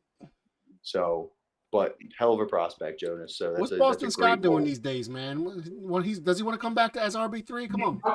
We still play the Giants twice a year, and Saquon will probably get some garbage time against the Giants with the way Saquon plays against them. I think he's on the Chargers. Is he on the Chargers? He might be. We should go log into League and see what he's doing. We can ask him. He's probably playing Rocket League right now. We can ask him. He's on the Rams. That's right. He's on the Rams. Sean, who's the best running back in this year's draft class? Asked Jonas. It's Ashton Genty, and then probably an entire round of value under him, and then you get like the Bo Scatabo or the what the fuck's his name, Cam Scatabo, the Trayvon Hendersons. A lot of people are down on Ollie Gordon. I'm still pretty high on Ollie Gordon. UCF, I cannot think of his name right now, but the running back from UCF is pretty talented. Man, off the top of my head, I'd have to come back to it. It's Ashton Genty. Just leave it at that. Yeah, well, with the whole round. Right, the guy has questions. All right. Well, I'm asking. RJ Harvey is the UCF. We want to hear Brendan's. Thank you. I'm ready to change the subject here because I haven't seen you guys, and guess what? We won the fucking Super Bowl. Woo! Yeah, we do need to get into another segment, and I think that segment is Mr. Be Real, Brandon Casey. Irate Eagles fan gone viral. Should I bring that clip up and play it for the people? Sure. Yeah. Right. All right, still getting over seeing being sick. Yeah, so just to set this up, it was the first quarter, and it was right after. I'm sure you all remember the bogus offensive pass interference call on AJ Brown. When you watch this video, you listen, and after I scream at first, I sit down because I'm literally going to pass out. Like I've never screamed so loud to the point where I've almost passed out, and I literally almost did that. You see my cheeks. You embodied what everyone else was doing in their living rooms in Philadelphia. Oh yeah. Oh my God, dude. You represented all of us. So I sat down, and apparently there was a lady in front of me who was there, and she's like an influencer, and she's a DJ radio host in Chicago. What's her name? I need to find her. Can you? Oh wait, should I go to Kendra? It's Kendra G. Something like that. Right.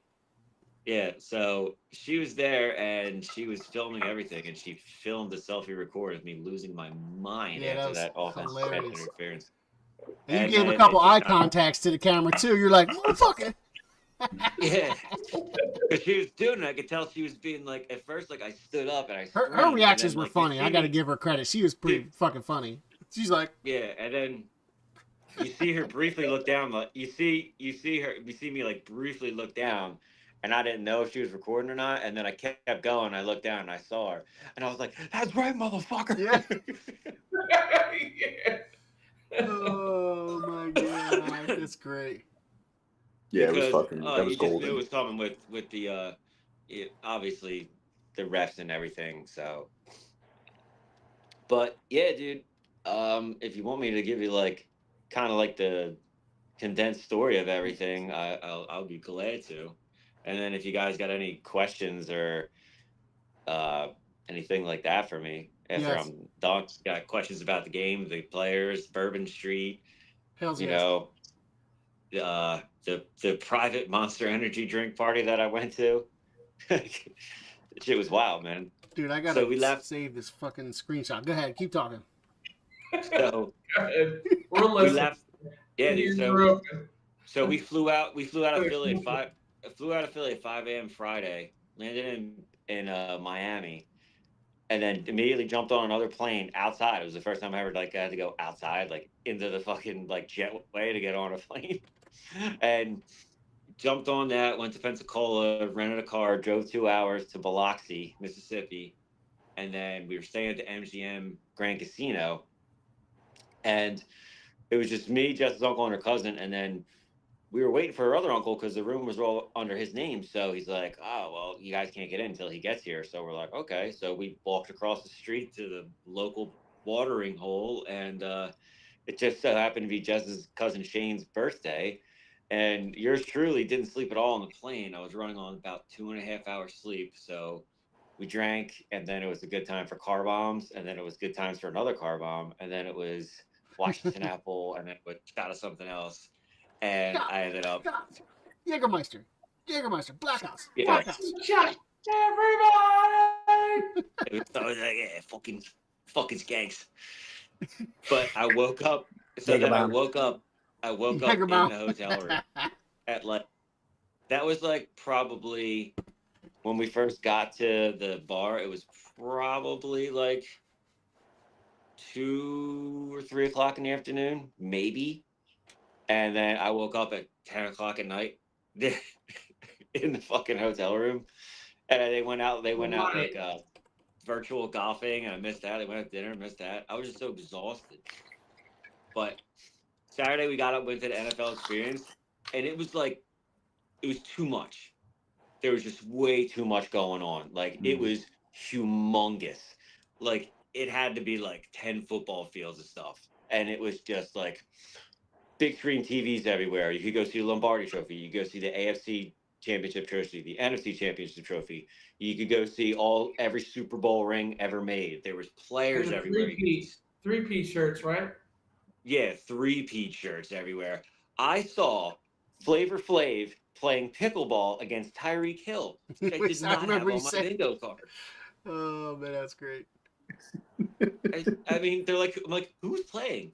They're like, Tyreek Hill against Flavor Flav. I was like, that is the most random thing that has ever happened to me in my life. What year is it? Against Tyreek Hill in pickleball. They had 2 full-on pickleball courts inside the NFL experience too. Who were the female athletes that were with their partners? I don't know who they were. It wasn't their beauty. No, it wasn't. They were just random girls. So it was the beauty. They had food trucks there. They had the punt, pass, and kick thing where you could like run the 40. You could do like the high steps. You could like throw the balls, like all like the combine training stuff you could go through. They did the 40-yard dash, but it was so crowded too. It was like more like one side towards kids, another. Like I would just stand there and like I saw like a kind of a crowd moving, and I like literally looked to my right, like right here, and it was Drew Brees, and like people were just like storming him. I was like, why is everybody going so crazy about Drew fucking Brees? I'm like, oh yeah, I'm in New Orleans. They had the mannequins there that they had at the Philly the draft, remember? Without the heads. And then the guy put his ass up there and the Cowboys won. I was like, I'm definitely doing that, but I didn't end up doing it. But I waited in line to get into these couple stores. And the one was just all jewelry, and it was all Super Bowl 59 jewelry. Like they had like the huge diamond out, like Eagles helmet, like this fucking big with a huge chain. I was like, it was ridiculous amounts of money, but just go in there and see it. And dude, I was like, he's like, what are you looking for? I'm like, something Eagles. He was like, got you. Just like open this drawer, open up, and it was just diamonds and huge like eagle heads and like Jalen Hurts' face and like Saquon Barkley number 26. Dude, it was like straight out of like a Cash Money Millionaires fucking video back in the day. It was just ice. I could have skated around this fucking place, dude. It was ridiculous. They're like, "What do you want?" I was like, I want to leave before I fuck everything." But then it was like, it just got like too much. So we're like, all right, we got something small to eat, and we were gonna go roll out. And that's when I saw that. I can't believe it still happened to this day, dude. I'm just walking down the street, and Shane goes, "Yo, that's Jeremiah Trotter." I was like, "Where?" He's like, "Right there." I was like, "Oh shit, it is." Go up. I'm like, "Trotter, what's up?" He's like, "You know him." He's like, "What's happening, baby?" I was like, "Can I get a selfie?" He's like, "Yeah, sure." And I see that he's on the phone. He pulls it away and he takes a selfie with me. He's like, "Go ahead, say what's up." And I'm like, "What are you talking about?" And I grab his phone and he's on FaceTime with Brandon Graham and he hands me the phone. And I'm like, "Oh shit, BG." He's like, "What's up, man?" And by this time, I had a couple drinks in me, and I was like, "BG, listen." I was like, "I spent my life savings, and I left my wife and my 2 small kids. They might not be there when I get back. I was like, all to come down here and see you play in this Super Bowl." And he was like, he did one of these. He was like, "Oh shit," like this, and he started cracking up. And he was just like, he's like, "Just for that," he's like, "I'm gonna bring that dub home for you tomorrow, baby." And I was like, "My man." And then I like gave the phone back to him. And then we started walking with Trotter, and he was with this other random dude that was a Philly cop. He's like, "Yo, check this out, man. I was hanging out with fucking Steve Urkel last night." He pulls up these pictures of him at a club with Jaleel White. I was like, like it's so random. He's in a new show He's too. like, I "Yeah, just you saw said." him in a new show. But yeah, anyway. Yeah. And then like there was like old Eagles players there. So I guess he was like related to Trot, or he was like his best friend or whatever. But they were just like chilling. And then but like, all right, let's walk down this side street. We're gonna go to this restaurant. So I'm going, and there's this dude, black dude, and he's like, his head's like kind of down like this, and I'm like leading the pack. So like me, dude, like I'm like, let's go. So I'm fucking leading the pack, and there's this dude. He has his head kind of down with a hat, and he just like walked, and he just like kind of walks into me, and I was like, "Whoa, my bad." And it was fucking Steve Smith. I was like, "Oh shit, Steve Smith." It wasn't Blade? It wasn't Huh? Blade. No, it wasn't Blade, dude. It wasn't a date. It was fucking. You didn't find the vampire entrance? No, it was Mr. Steal Your Fucking Wife. That's using all kinds of trouble now. I've seen that. That's probably why. He was probably like incognito. He was probably just with that dude's wife. And he was literally like this, just, but you could tell it was him. And like he almost ran into me and he looked up and looked me right in the face. I was like, "Oh, fucking Steve Smith." And he walked by. He was like, It was your fault, man. Yeah, so and then we got to the. I know you're queuing up the viral video. I do have it ready in case you wanted to talk about that. Yeah. I know you're getting there. I'm getting there, but so we get to this one bar. We're upstairs drinking, hanging out, like waiting to go to dinner. And Shane goes downstairs. He's like, "I got to smoke a cigarette." I was like, "All right." I'm like, "We'll be here." He's down there for like a while. I was like, "How many cigarettes is this dude smoking?" So finally he comes strolling back up. And I was like, "Where the fuck were you?" He was like, "I was hanging out with Adam Sandler." It's like, what? He's like, "Dude, I went downstairs." Casually. He's like, I was sitting there smoking cigarettes. A couple other people. Adam Sandler just like fucking walks up and just starts hanging out and talking to us. I was like, "You didn't fucking call me? Like, I would have ran down there." He's like, "It didn't seem that long." He's like, "But it was like kind of a little bit longer than expected." He was like, and then he just rolled out. I was like, "Damn." So there was literally like celebrities everywhere, and like you could tell like a lot of guys were like players, probably from other teams too, because you like not to be like that, but I just like I'd walk by, I'm like, "Damn, you're a gigantic black man," and you can tell somebody looks like they used to be a former like college football player or some shit. Yeah, there was a dude there, or like a special or a lifetime special teamer or some shit. There was a dude there.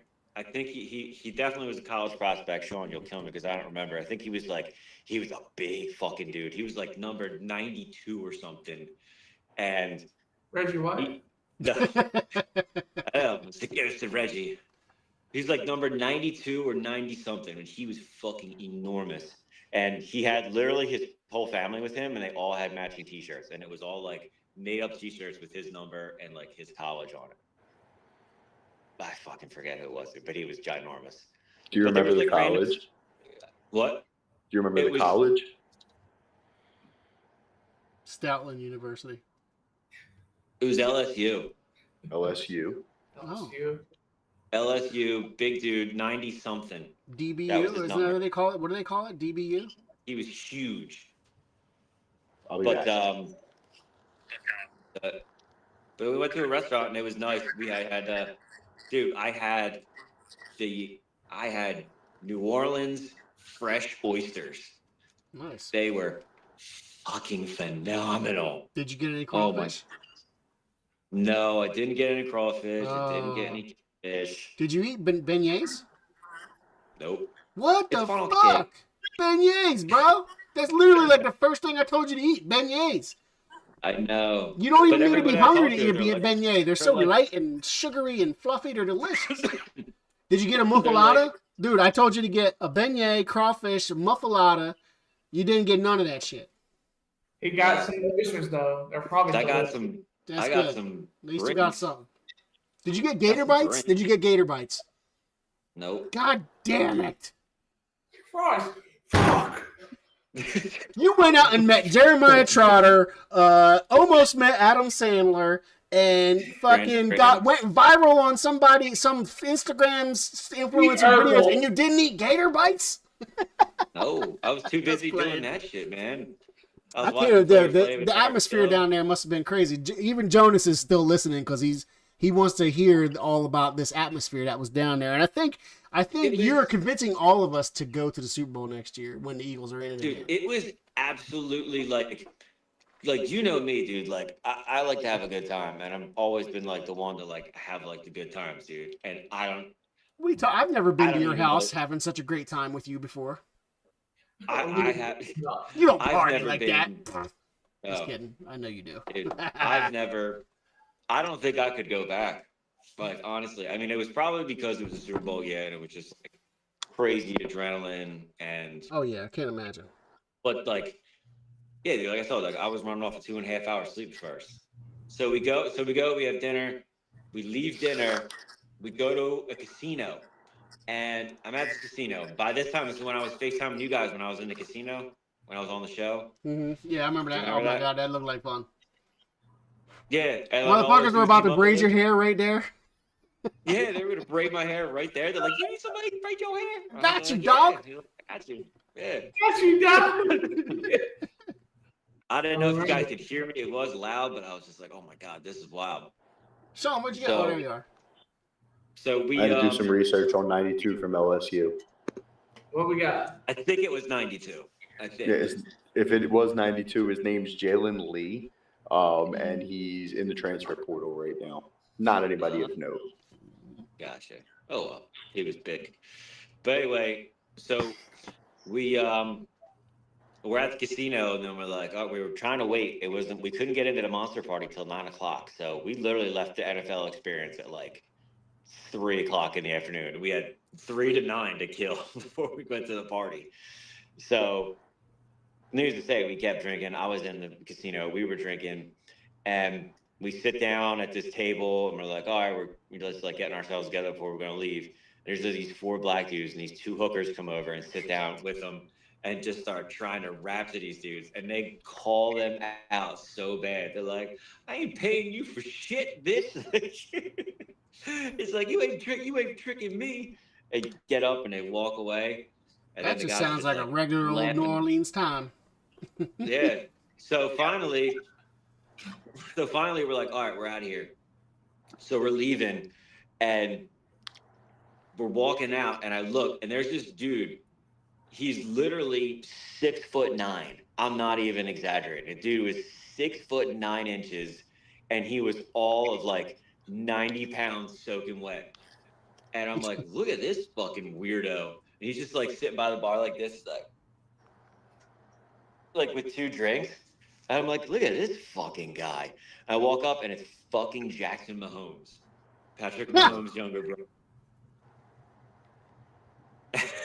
Oh, didn't you take you took a picture of him and sent it to us, didn't you? Yeah, I think I remember that. And I was like, yo, Jackson. He's like, and I was like, gotcha, bitch.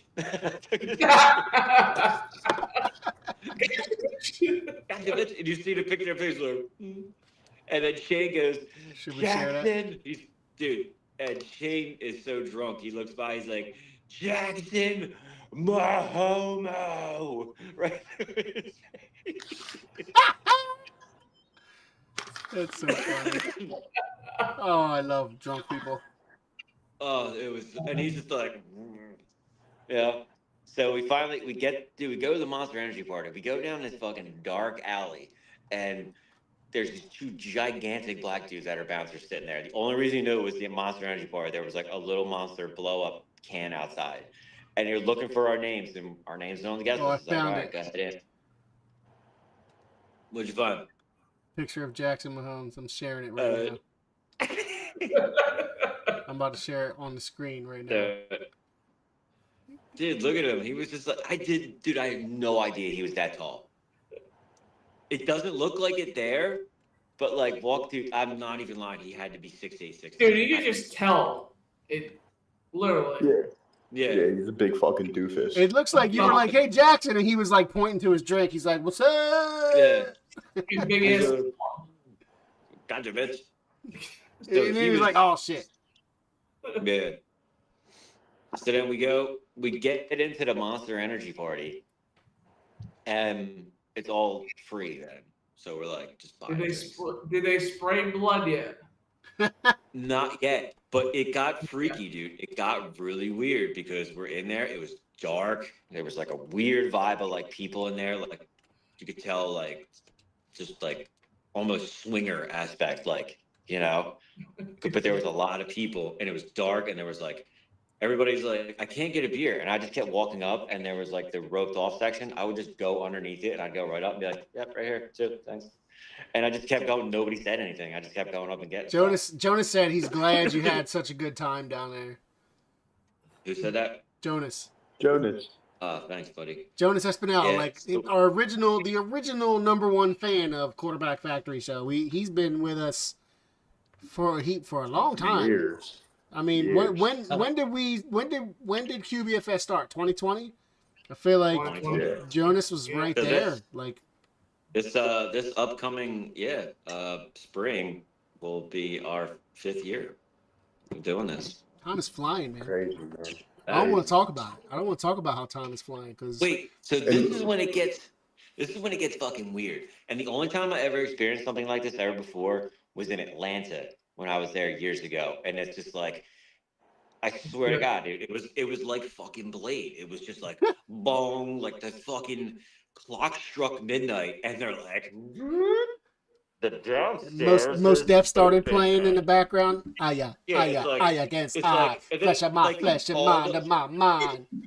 Blade 2. It's Blade 2. Dude, and so all the lights go green, and this door opens up, and they're like, everybody in here. And you go down this narrow stone hallway, and it's just green laser lights. I'm like, I'm gonna die. Like, this is a movie. Like, I'm gonna die. You better show that lip tattoo and say you're a familiar and you work for the vampires, brother. And I was like, check you out. No, but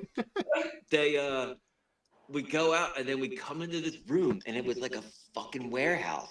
And it was like a warehouse garage, and it was a full-on Circus Olay show. Not even, there was ladies hanging from the ceiling by their, You didn't send shoulders. these pictures, Brandon.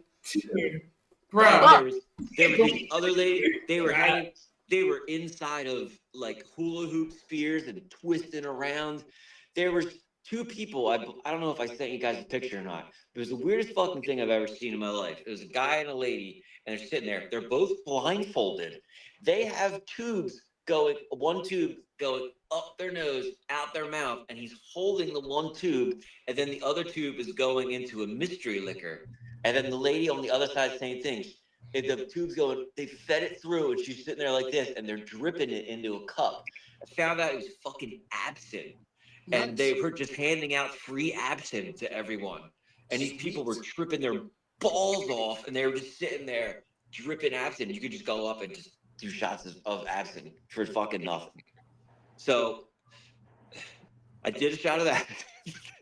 Nice. Were you in a Super Bowl party or a fucking Freemasons meeting? Dude, and people had the masks on and stuff. Like, it was some straight up like Burning Man. Dude, no, it was straight It's up fucking Burning Man. Dude, what I was mean, the, this literally is just New Orleans, bro. New Orleans is crazy. dude, and it was like With the Super Bowl there, it's just like amplified. With what was that movie with Nicole Kidman and Tom Cruise? Eyes Wide Shut. Yeah, straight up Eyes Wide Shut, dude. That's what it was. Straight up. I was waiting to see Tom Cruise and like people like they had the mask on and shit. It was fucking weird, dude. So I guess like I'm about to start a slideshow with some of the pictures you sent while you're talking.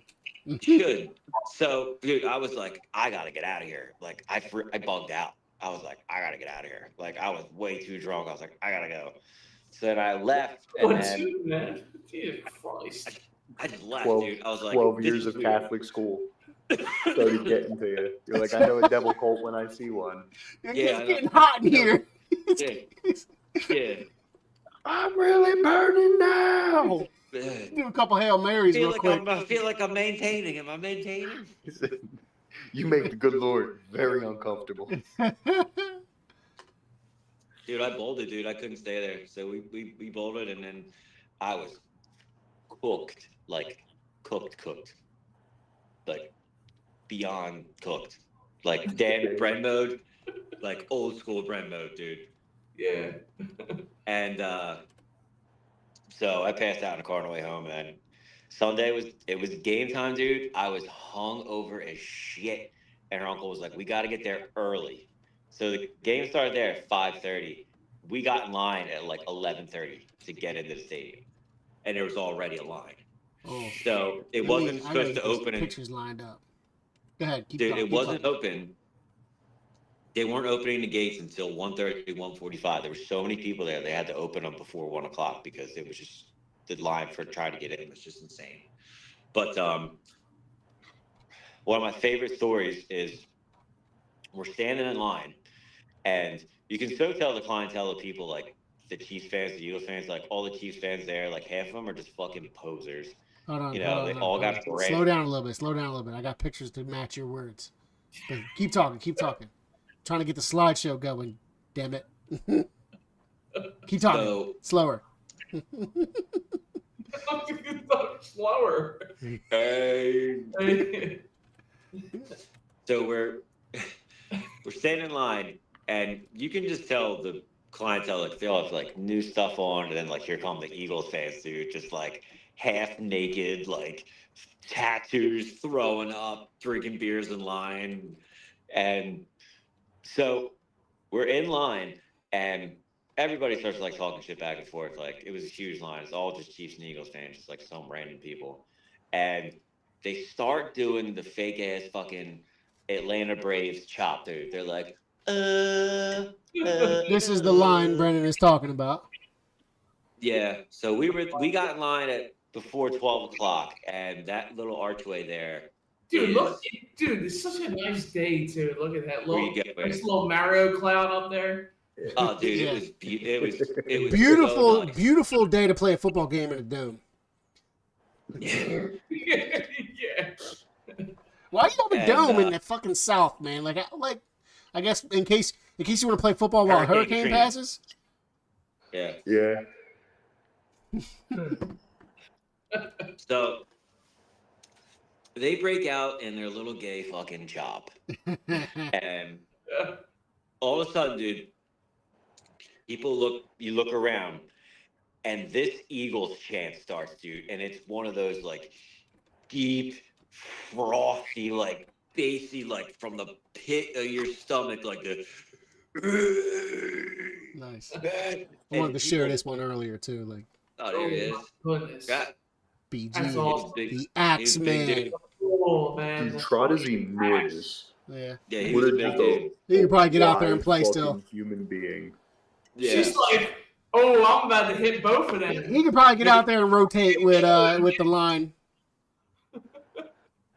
Dude, Dude, how great is it too. that his son got that tackle and did dude, the axe chop, man? Oh my god. Dude, that was right like down. I looked down and watched him do that like right in front of me, like right there. It was fucking wild. So anyway, this Eagles chant comes, dude, and it literally shook the ground that we were standing on. And I looked around, and for a second, dude, you just saw the fucking fear in the Chiefs fans' eyes, dude. Like they're like, oh shit, like these guys aren't here to play this time. Like they didn't know what they were getting themselves into. They were locked in, dude. They were just like, oh shit, you know. But they were riding too high, dude. And the closer I got to the game, the more confident I felt. I was like, we're gonna fucking win. Like, I didn't expect it to be what it was, obviously. I don't think anybody did. But look at that confidence in that face with the QBFS after that, dude. Yeah, it was. We were the only ones in there, dude. It was really cool. You guys can see the screen I'm sharing, right? You guys can see that. Yeah. I can see it. So it was really cool. It was cool. There was nobody in there. So yeah, I got in. That looks awesome. I did have a New Orleans hot dog, which was pretty fucking awesome. Interesting. I was the first. We got in there. We were the first person. I was like, man, I need a greasy hot sandwich. I was like, and I need a beer, or I'm gonna die before this game starts because I was still hurting. Oh yeah. It ain't your booty. It's your beauty. It's just one of those random pictures that happened in the Super Bowl times. Yeah. Olivia Dunn goes to LSU with that other ring lady girl. But Sydney Taylor, her name is, yeah. So I got me a beer, and everybody was super nice. Yo, $13. It was $11 or $13 for beers at a stadium there. It's fucking $20 for a beer at the Link. It was less money for a beer at the fucking Super Bowl in New Orleans. The economy's a little better in the South. Yeah. For a regular season game in Philadelphia. Mm-hmm. Unbelievable. And it was like, I walked by, I was like, does that say 11 or 13? Is that real? Yeah, I walked by, I was like, is that 11 or $13? The dude was like, it's like, discount! Discount! You getting drunk, motherfucker! Yeah. Give me a six-pack, motherfucker!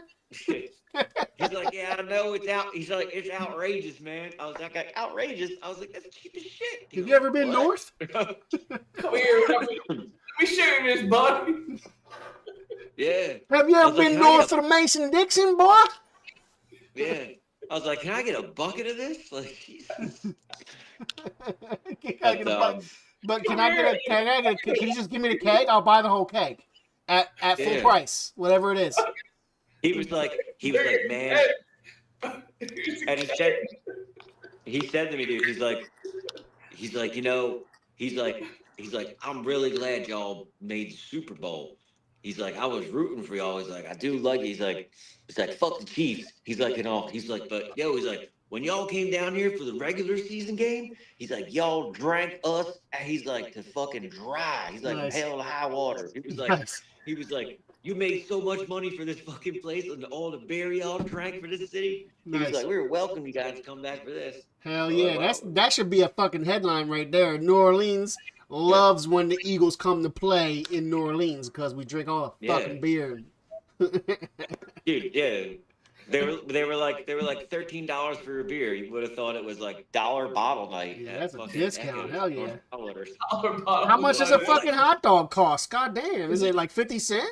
The fucking hot dog was $5. Dude, on their dollar dog night, is it like a 10-cent dog night?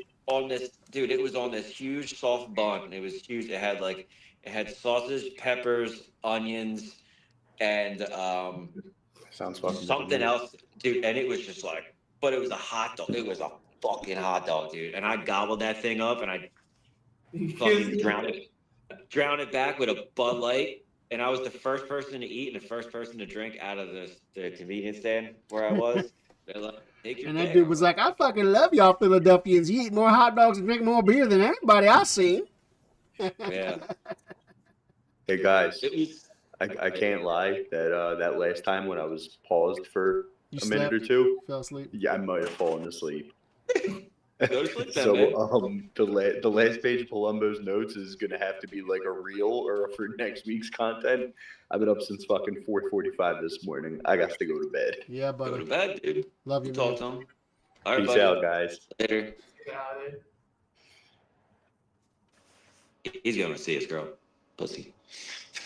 He's going to sleep. He's going to eat glizzy. Yeah. Here's a picture. Oh, yeah. That's when I was walking around the stadium. That was hilarious. But you saw like all these guys there and these people, and they were just like, they just looked like a bunch of douchebags. Hey, at least this guy is self-aware. Yeah. It was, oh my goodness. Get here. Dude was.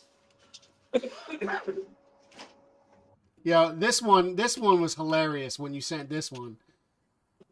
Oh my god, this is fucking hilarious right here. Fucking the medium Thibault jersey, dude. Like wow. Dude, nothing like So spending the weather was tens good of thousands. Oh yeah, the weather was good. Nothing like spending tens of thousands of dollars to go to the Super Bowl and wear your finest Matisse Thibault medium to the game. Like, what are you? Just the most random thing ever. Yeah. I don't know. Nothing else to wear? I can't explain it either. Like you can't. There's an NFL Pro Shop in there. Yeah, you can't be a Eagles fan. I mean, you're trying to say you're an Eagles fan, but you really can't be. I guess not like a hardcore one, or not even like a medium core one. I guess I don't know. It's hilarious though. Maybe he's just like, maybe he just loves basketball. Maybe he doesn't really like football, but he's just happy that you know what? I have this guy's story. He's a basketball fan. He's a Sixers fan. And he doesn't live at home anymore. He doesn't live in Philly anymore. He lives around here near New Orleans. And with the Super Bowl being in New Orleans, he's super excited about it. He's super excited that Philly's in it, but he's not really a football fan like that. So he still loves basketball. He misses Thibault, because don't we all kind of we love Thibault. Yeah, that's all. That's his story, I guess. I'll give him the benefit of the doubt. That's what I do. I give people the benefit of the doubt. Reach out to him. Yeah, come on the show, dog. Thibault fan at the Super Bowl. You're definitely the only one. Thibault fan at the Super Bowl. If you're witnessing this video, we want to holler at you. I want to know your story. We love you. We want to know the story. I got this. I got this for free. That's awesome. Oh yes, I remember the one picture you sent. I don't have it on the slideshow. You sent the picture with the Bud Light with the Super Bowl logo on it. And I got beads. Beads. Oh yeah. I mean that's New Orleans. I mean, yeah. If you go down there during they're the Eagles, and then it has Super Bowl 50. How'd you get them? Were they just at the stadium? Were they just at the stadium? Mardi Gras. Were they at the stadium, or did you get them from? Were they at the stadium, or did you get them from Bourbon Street? Did you flash your titties and somebody threw you beads? Is what I'm asking. Bourbon. Yeah, so you flashed your titties and somebody threw the beads at you, right? Because that's what's supposed to happen. Yes, it happened. But I flash me your titties right now, Brennan. No, I'm just kidding. Mm-hmm. No, well, unless you really I did. We're live. It was a nice lady. You didn't say it. So then this one I got at the restaurant. The restaurant we went to, I stole this. Good. Oh, that's beautiful. Yes. Super Bowl 59. That is beautiful. You disgusting thief. That is beautiful. Hey, look, the Eagles glass that I have, it's just a regular Eagles glass. It's a pint glass. I stole that from some bar around here. So that is, I absolutely would do that. They probably expect that, and they're like, you know what? Fuck it. Let people have it. I smuggled it all the way home in my backpack. Beautiful. That's amazing. It's gorgeous, man. Yeah. Keep that forever. We got it, and I have one more picture in the slideshow. I have one more picture in the slideshow. I'm taking this shit. They're like, I'm putting it back. I don't know how. Boom.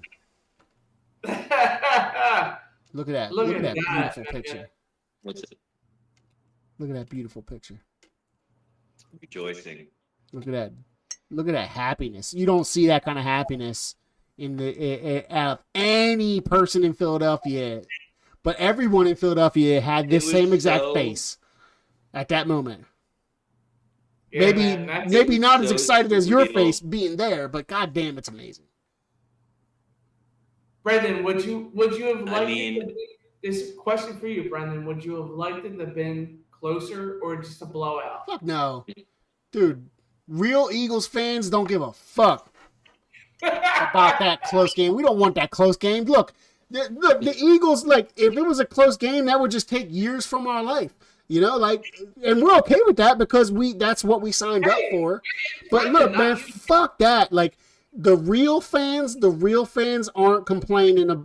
Anybody that's because I know people who are complaining about the game and the game sucked. The game sucked. That's because you're not a real fan of football. You're not a fan of defense. You're not a fan of all the intricacies that go into the game, and you're definitely not an Eagles fan because that game did not suck. That game was fucking amazing. Beat the shit out of them. Yeah. It was like, yeah, dude. It was, we didn't, you know, you weren't like, I was confident going out. I'm like, we're going to fucking win. Like, you know, if Brendan's confident, you know it's fucking real, dude. Like, yeah, I don't even know if I seen any text from Brendan. There was that one whelp. There was that one whelp when that offensive pass interference was called. But it was there was two whelps. It was the offensive pass interference and it was the interception. Yeah. That's right. But retrospectively, both of those plays weren't bad. Like the offensive pass interference, the only bad thing we thought about that was like, oh, the refs are gonna do their thing, but they didn't, thank God. Yeah. And also we should have realized from that play is like that was a great fucking play. And it was totally a bad call. So you had to think like, oh, Jalen and AJ are coming the ball today. And then the interception was like, you know what? That was a bad throw. He got hustled on that throw, but at least it was like at the 1 yard line. It was like a punt. So, like, we had that for us. Retrospectively, though, obviously, in the moment, it's like, ah, fuck. Blanco, take this slideshow off so I can see you guys. Oh, I can see you guys. You guys can't see me. Nah. I can see you. I love this picture, though. I love this fucking picture. It's such a beautiful picture. I just love it. I don't know if it's for everyone else. I'm keeping it up forever. Fuck you. I'm just kidding. Nah. Dan's like, nah. No, you're not. No, absolutely not. I'll go watch the game. Was like, I'll go watch the Sixers. How dare you? The game was wild though, dude, because as soon as like the Chiefs won the coin toss, it was like that was the only thing they were gonna win. Like, and the Chiefs fans went ballistic when they won the fucking coin toss in the first. That was it. That was the last time. And then when the pass interference happened, people lost their mind, and then they went down, and we stopped them. And like even at that first series when they came out and they rushed them and they got a first down right away. Like it was like 11 yards. Like fuck, here we go, you know. And then it was like 3 plays after that, and it was like he started running for his life. Speaking of that, Plus. Can you hear it? Yeah. Puck fucking suckers. Yes. Motherfucker.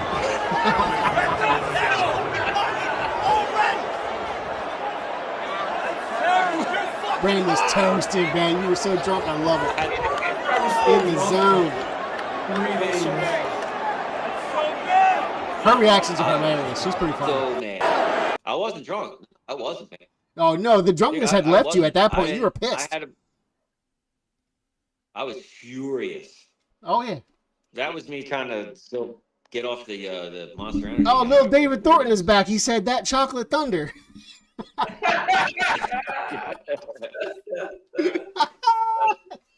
Chocolate thunder. She danced the entire. I saw her video. She had a video right after that one. Yeah, I seen it. Did a bunch. But the one I thought she was a hooker at first. She showed up with these 3 middle-aged white guys who were Eagles fans, and then she just like kind of talked to them, and then This was at the halftime show. Random dude. Dude, you got good seats, man. Damn. Yeah, we had great seats. She also has a picture with Mahomes. Ah, boo. Yeah, good for her. Boo. And look, she said,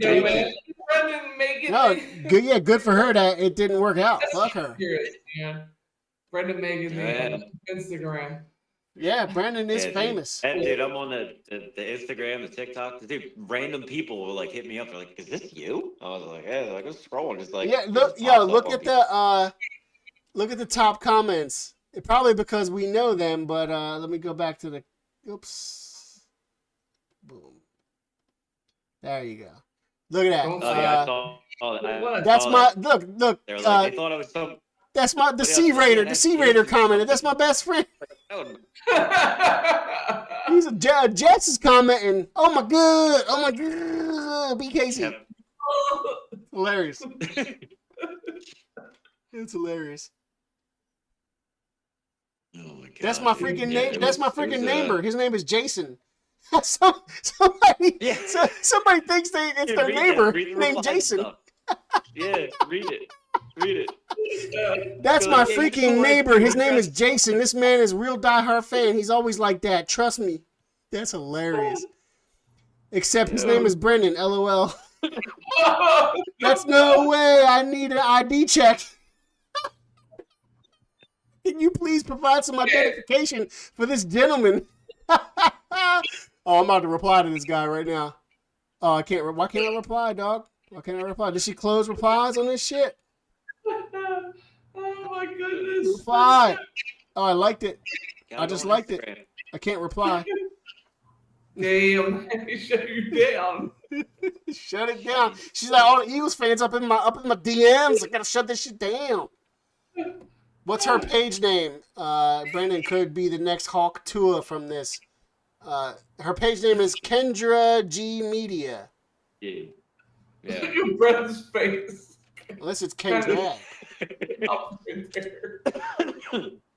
Dude, Dan, you've seen that rage before. Oh yeah, it's that is not anything that when I saw it I was and I obviously I know the context. Oh, I could reply. It's just I just don't know how the UX works. But yeah, I know when I know the context of why you were pissed off, like I remember that moment how fucking pissed off and distraught I was too. So yeah. So that was wild. That's awesome though. That's fucking awesome. It was a pass. I gotta tell you. Wait, I gotta. What should we should reply? Look, I can reply to them. What should we say? Oh wait, it was just working. Can confirm that is at BKC09. Yeah, and throw our QBFS thing in there too. And then I swear to God, it was just working. By QBFS.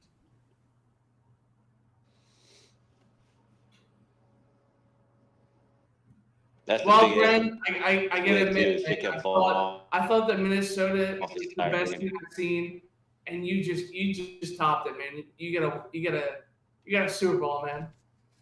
I'm so proud of you, dude. Like when me and Blanco seen it was very surreal, dude. Like we can't top that. We can't top a Super Bowl. That's just fucking. I gotta tell you, it's funny. It's funny you bring that up because this is what I wanted to say. I know that you guys were at that NFC Championship game against Minnesota, and you and everybody that was at that stadium that night said that Patrick Robinson pick six was the loudest thing you've ever heard at the link. Yeah. Right? Dude, it was the Super Bowl. It absolutely Bowl, was, and yeah. We did outnumber the Chiefs fans. I'm not even lying, like 7-1. And when Cooper DeJean picked that ball and ran it, that was the loudest I've ever heard a stadium that was half and half like that. And it was in a dome. So all the sound stayed in. Yeah. That happened literally right like in front of me. I saw Mahomes throw and like out of the corner, like I'm watching the game here and I'm watching the play, and all of a sudden I see fucking Cooper DeJean coming this way, and I was like, oh fuck. And he let it go, dude, and he grabbed it and started running. I'm watching it, he's running that way, and I'm like, ah, and everybody just go. And then when he got into that touchdown, dude, I grabbed Shane like a fucking bear, and we were like jumping up and down like a bunch of fucking little kids, dude. That place exploded after that pick six. It was unfucking believable. It really was. And you just kind of knew, like, there, it was like, Yeah. it was like, all right, like, Yeah. they might really just fucking run away with this shit, you know? But you didn't want to, like, give into it yet. You know, it was like, I didn't. all right, you got the 7. But those defensive stops that they were making, he was running for his life from the first or second series. Like, when they went 3 and out after that first down, and it was like, oh, here we go. And then they went 3 and out, and it was like he was running for his life, and then the defense was stepping up. They fucking annihilated their fucking offensive line. Excuse me. 0 sacks.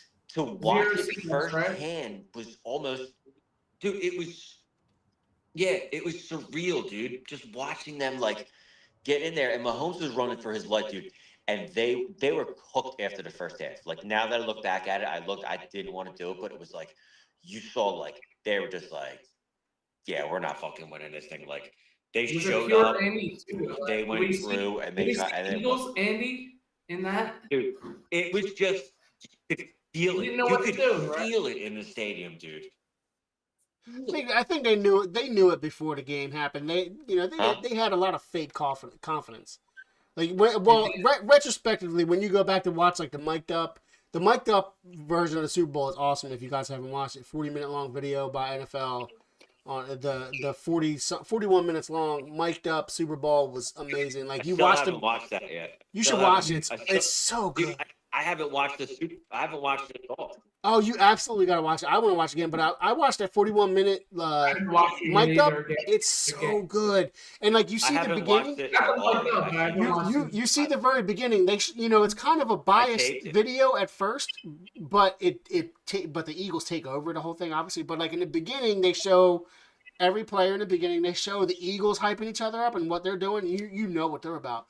And then they show, like, the Chiefs, like, hyping each other up, and you could just tell, like, their confidence is not as strong as the Eagles' confidence is. Like, the players I'm talking about, and, like, the things they're saying, and this is retrospectively, right? So take it for a grain of salt or whatever, but you can just see it. Like, they didn't have the same gumption that the Eagles players did. They weren't on the same level, and it's obvious from the watching the game. No. And, like, it's just even retrospectively watching it's even better because it's like, totally like, they had nothing. And then at halftime they're like the Patriots did it. The Patriots came back from 24. That was one of the sound bites from the mic'd up. Patriots did it. What was it? What was the Patriots score? 24-3 or something like that. 28-3. Like that. Yeah, and it was like 24-0 or 20. That's why I never. And then immediately after that, it's like 30. Third quarter starts 34-0. It's like, you see, like, that's when you see the clip of, like, what's the defensive guy's name? Chris. He's like on his knees and shit. It's like yeah. They show all the clips of everybody devastated, and they're just like, we can still do it. We can still. It's so bad. Like, they're so bad. It's great. It's amazing. Yeah, like, they're gonna be writing history. It was just like pure dominance, man. There was no stopping this Eagles team. We knew it from the beginning, but, obviously we have our, like, little bits of things that still grasp us in the back of our minds. Like, there's always something that can happen to us. But, like, this team, there was no stopping this team. By the third quarter, those Chiefs fans were cardboard cutouts, dude. They were just I bet. From, like, 2020, they were just, like, in shock. I don't know who was in more shock, us because they're whooping their ass so bad, or the Chiefs fans because they're getting their ass whooped that bad. Yeah. It was just such a real environment to just, like, watch the Eagles, and then it's just like, Chiefs, Chiefs, and they just came out and they fucking killed them. They fucking killed them, and I loved every fucking second of it, dude. When he fucking hit, when they strip sacked him and fucking Carter literally punched him in the face. He got fucking when they hit him after the strip, dude. When they pulled, like, dude, they sacked him so hard, man, and they didn't call anything. That I was like, this is over. Milton Williams ran down. Carter hit him so hard, like, it knocked him to Back to the Future, man. Like, dude, It was I was when like, that man, happened, dude. But then it was like you're watching. It was 24-0 at halftime, dude. And then like I turned to like Shane, and I was like, if we blow this, like Atlanta blew that lead to New England, I said the city will never let it down. I was like, it'll never happen. And I was like, that's why I'm not like, oh my God, yeah, we won. But then when they came out, they got them 3 and out right away in the second half. And then they went down and fucking scored. And then you knew it then, but they're calling the play the dagger. And it was the Devontae Smith touchdown. Yeah. Dude, yeah, you right gotta there, watch the he mic'd up. fucking caught that. And Yeah. like when that happened, that was like the moment the ball hit the ground in Super Bowl 52. Like they fucking threw that and he caught that, and I was just like, Yeah. And I looked at Shane. Dude, you gotta watch the mic'd up. They're calling that play the dagger ball because game. that's the play. That's what they called the play, and they called for it. They were like the dagger, dude. The mic'd up is amazing, and then it happened. It's almost like the dagger is like you got the Philly special, and then you got the dagger. Like it's pretty incredible. Yeah, the dagger. Like as far as like plays design, like you want to go to Philly special, you want to go to dagger. We should go to dagger, like because it's like. It's just amazing how that was drawn up. They knew that when they hit it, like, was awesome. Like that too. I seen them running down the field like they knew the dagger hit. Seeing like dude, Devontae, bro. Fuck, man. Sirianni and fuck whatever dude that went to.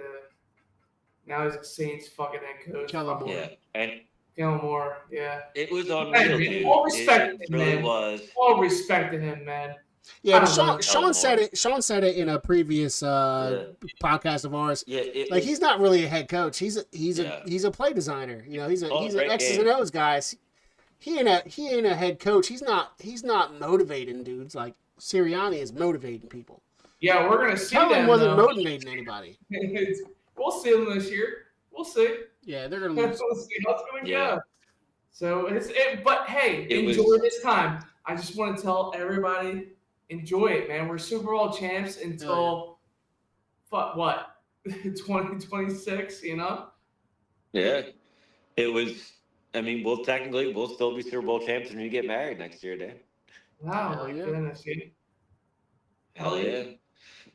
We but yeah, right at the dagger, dude, was just like I said, it was like when the ball hit the ground at the end of Super Bowl 52 and we won. Like that was it. We were just like, holy fuck. Yeah, all the way to the end. Yeah. Did you buy your seats when he called that? What's that? Where you was that your seats or you on the other side? The whole first half was coming at me offensively. Yeah. The second half was going away from me. Ah. So I see you still got that Super Bowl strain cough. Dude, I got it too, man. It sucks. I've had it for 2 weeks. This mucus, like the whole. Like 3 months now. Like, come on. The whole on. house has been sick, man. The whole house has been sick. Flu, stomach bug. Back to the stomach bug. Back to the flu. I mean, it's just been. We've been fighting stuff too. Well, I didn't bring anything back from New Orleans though, but maybe it's like a mutated strain from that because there was a lot of people that brought it back. You didn't bring anything from Prometheus, did you? Yeah, whatever. We have to accept our fate if he did. Brendan did. Hold on. How's your chest feel, Bren? Anything feel like it's breaking out of the cavity? I don't know. We don't want no fucking sci-fi. Actually, some sci-fi shit happening on the podcast would be great for views. Let's go.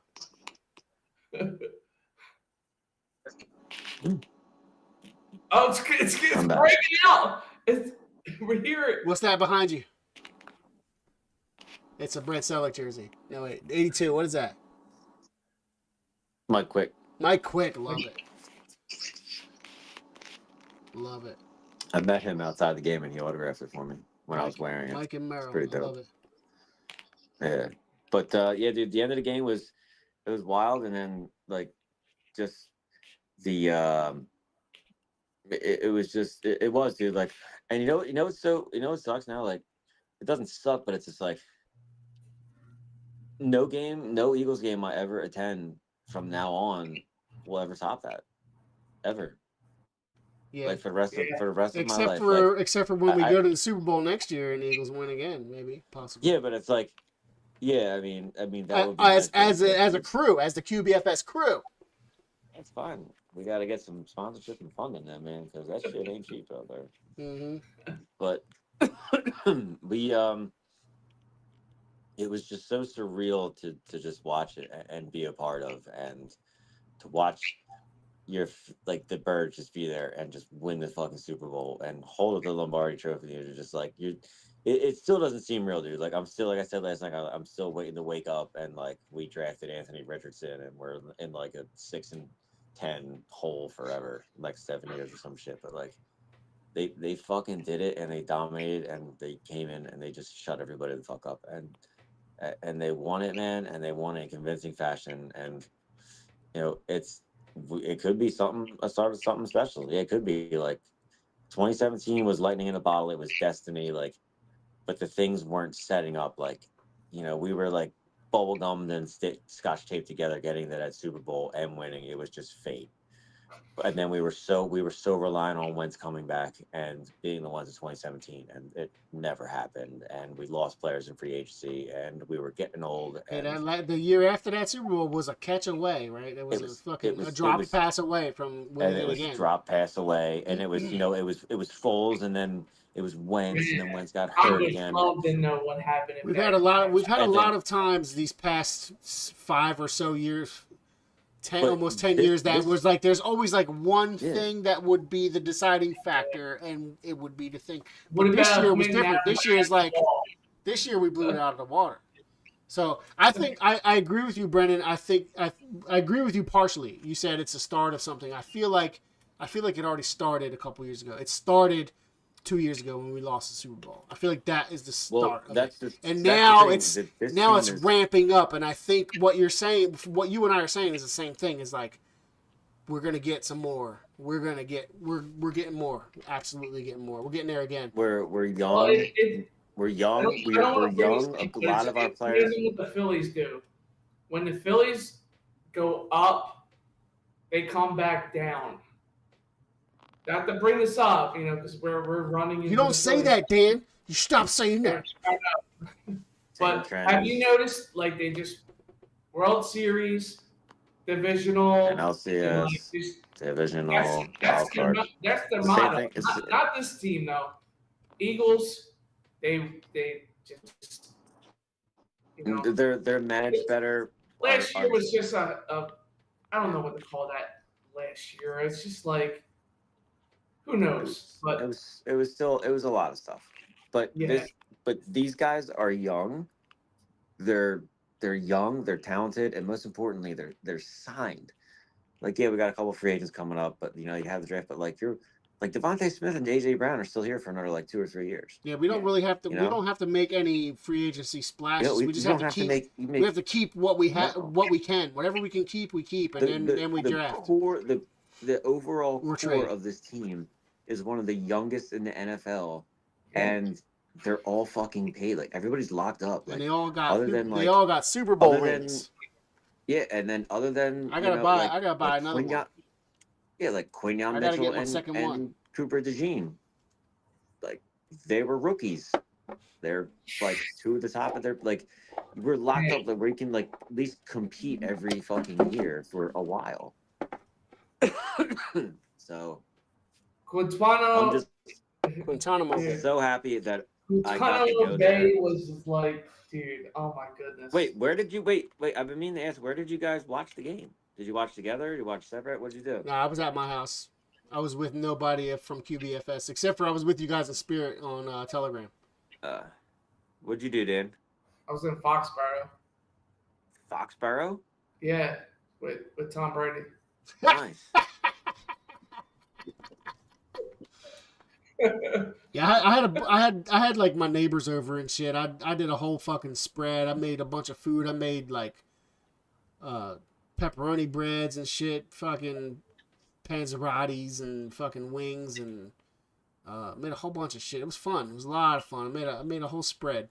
I mainly wanted to do it for my daughters. I wanted them to have a Super Bowl party, and it turned into having neighbors over too, and it had turned into a great Super Bowl party.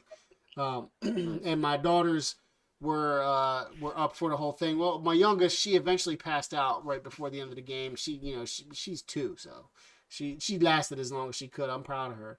And my oldest, Riley, 5, she stayed up for the whole thing, super excited. And we had a bunch of other kids there, young kids there too.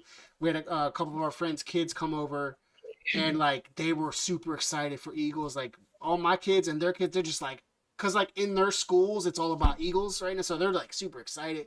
Like Eagles, yeah. Like these kids are like range in age from like your kids, Brent, like from 1 to, and there's a couple older ones too. The oldest one was like 7, and then there's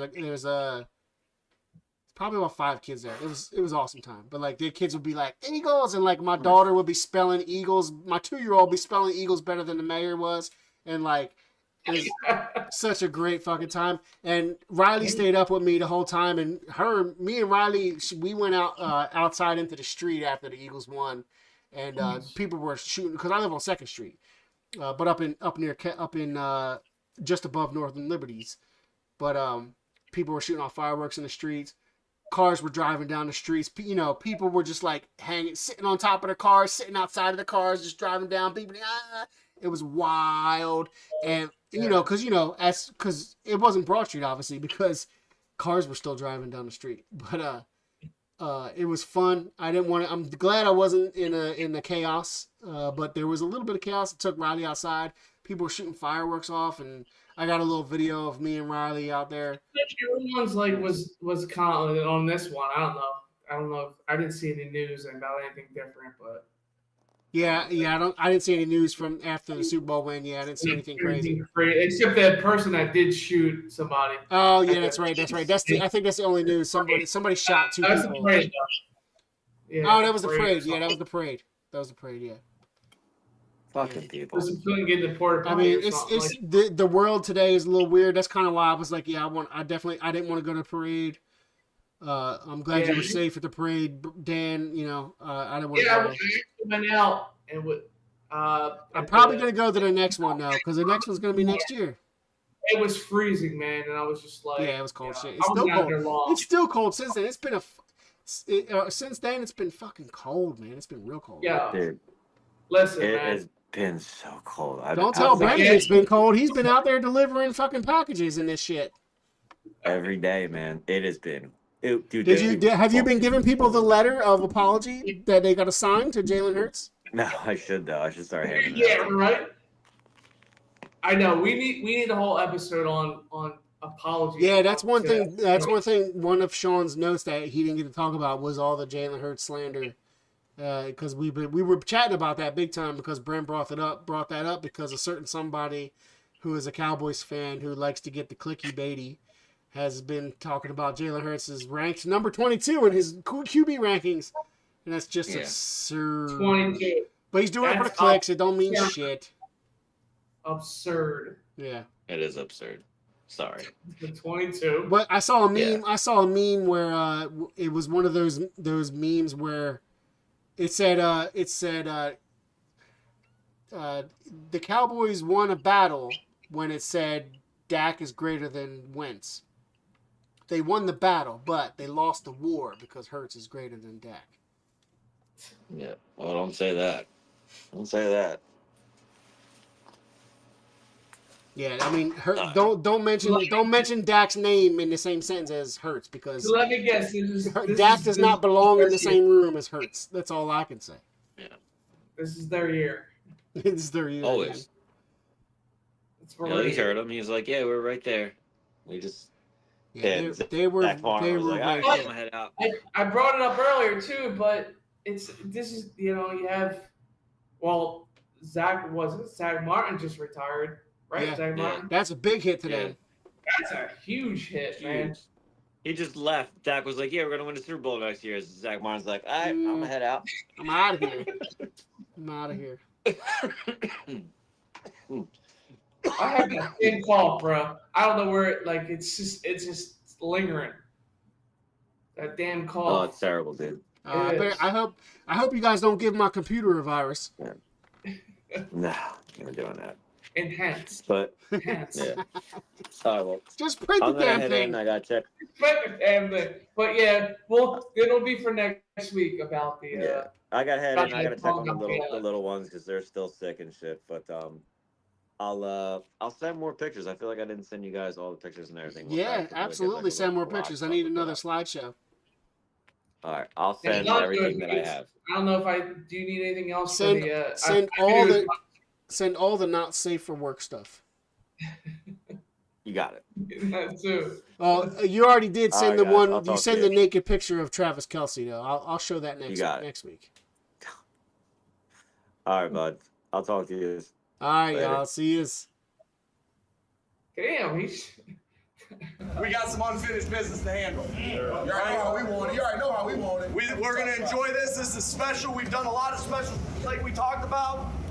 But one more step, right? One more step. Playoff football, baby. Yeah. Guys dream about this. Yeah. We don't choose the schedule. We don't choose the time, the place. We don't choose the opponent. Hey, yo, it's Super Bowl and bust. I do. Either you with us or you not. From the first snap to the 205, last stand up. Talk out Philly. and make him remember your name. Let's go.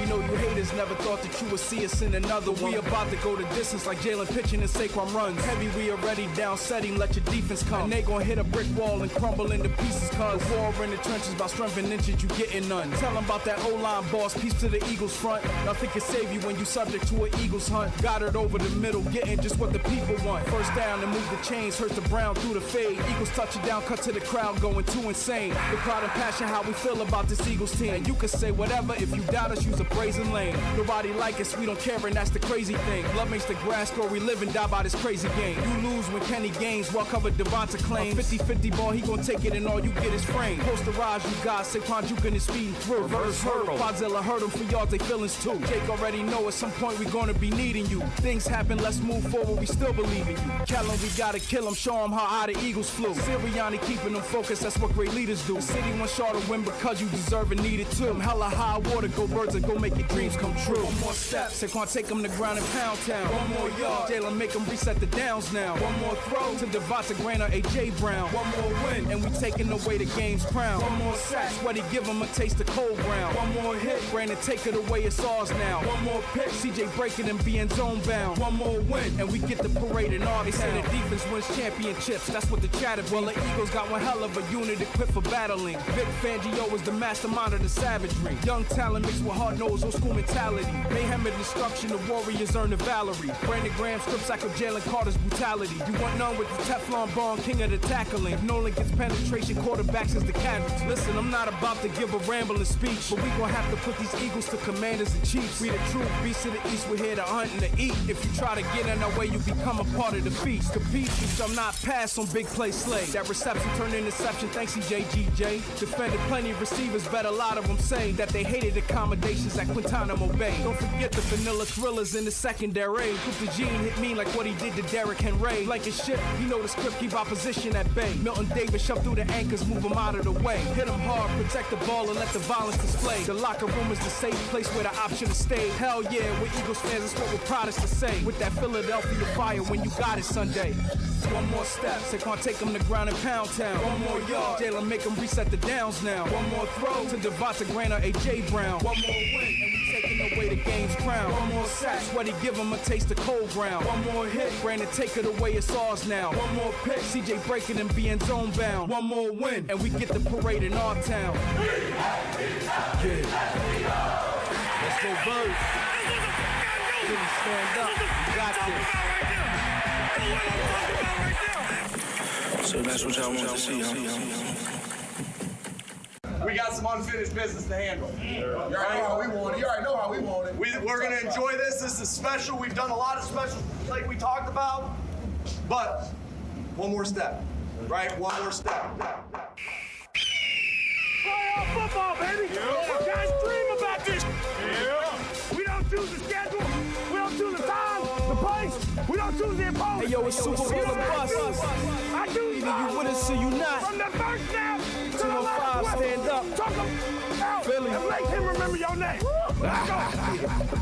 We know you haters never thought that you would see us in another one. We about to go the distance like Jalen pitching and Saquon runs. Heavy, we already down setting, let your defense come. And they gon' hit a brick wall and crumble into pieces, cause war in the trenches about strength and inches, you getting none. Tell them about that O-line boss, piece to the Eagles front. Nothing can save you when you subject to an Eagles hunt. Got it over the middle, getting just what the people want. First down and move the chains, hurts the Brown through the fade. Eagles touch it down, cut to the crowd, going too insane. The pride and passion, how we feel about this Eagles team. And you can say whatever, if you doubt us, use a brazen lane. Nobody like us, we don't care, and that's the crazy thing. Love makes the grass grow, we live and die by this crazy game. You lose when Kenny gains, well covered Devonta claims. 50-50 ball, he gon' take it and all you get is frame. Posterage, you got Saquon juking and speeding through. Reverse hurdle, Podzilla hurt him for yards, they feelings too. Jake already know at some point we gonna be needing you. Things happen, let's move forward, we still believe in you. Kellen, we gotta kill him, show him how high the Eagles flew. Sirianni keeping them focused, that's what great leaders do. The city wants y'all to win because you deserve and need it too. Hella high water, go birds and go make your dreams come true. One more step, Saquon take him to ground and pound town. One more yard, Jalen make him reset the downs now. One more throw to Devonta Green or A.J. Brown. One more win, and we taking away the game's crown. One more sack, Sweaty give him a taste of cold ground. One more hit, Brandon take it away, it's ours now. One more pick, CJ breaking and being zone bound. One more win, and we get the parade in our town. They say the defense wins championships, that's what the chatter be. Well, the Eagles got one hell of a unit equipped for battling. Vic Fangio is the mastermind of the savagery. Young talent mixed with hard-nosed old school mentality. Mayhem and destruction, the Warriors earn the Valerie. Brandon Graham strips like of Jalen Carter's brutality. You want none with the Teflon Bond, king of the tackling. If Nolan gets penetration, quarterbacks is the casualty. Listen, I'm not about to give a rambling speech, but we gon' have to put these Eagles to commanders and chiefs. We the true beasts of the East, we're here to hunt and to eat. If you try to get in our way, you become a part of the feast. Compete, you shall not pass on big play slay. That reception turned interception, thanks CJGJ. Defended plenty of receivers, bet a lot of them say that they hated accommodations at Guantanamo Bay. Don't forget the vanilla thrillers in the secondary. Cooper Gene hit me like what he did to Derrick Henry. Like his shit, you know the script, keep opposition at bay. Milton Davis shoved through the anchors, move them out of the way. Hit them hard, protect the ball and let the violence display. The locker room is the safe place where the option is stay. Hell yeah, we're Eagles fans, that's what we're proudest to say. With that Philadelphia fire when you got it Sunday. One more step, Saquon take him to ground and pound town. One more yard, Jalen make him reset the downs now. One more throw to Devonta Green or A.J. Brown. One more win, and we taking away the game's crown. One more sack, Sweaty give him a taste of cold ground. One more hit, Brandon take it away, it's ours now. One more pick, CJ breaking and being zone bound. One more win, and we get the parade in our town. Yeah. Let's go Birds. Stand up, you got this.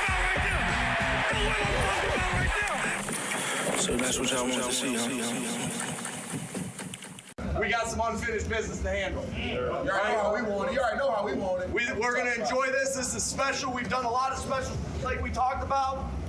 But one more step, right? One more step.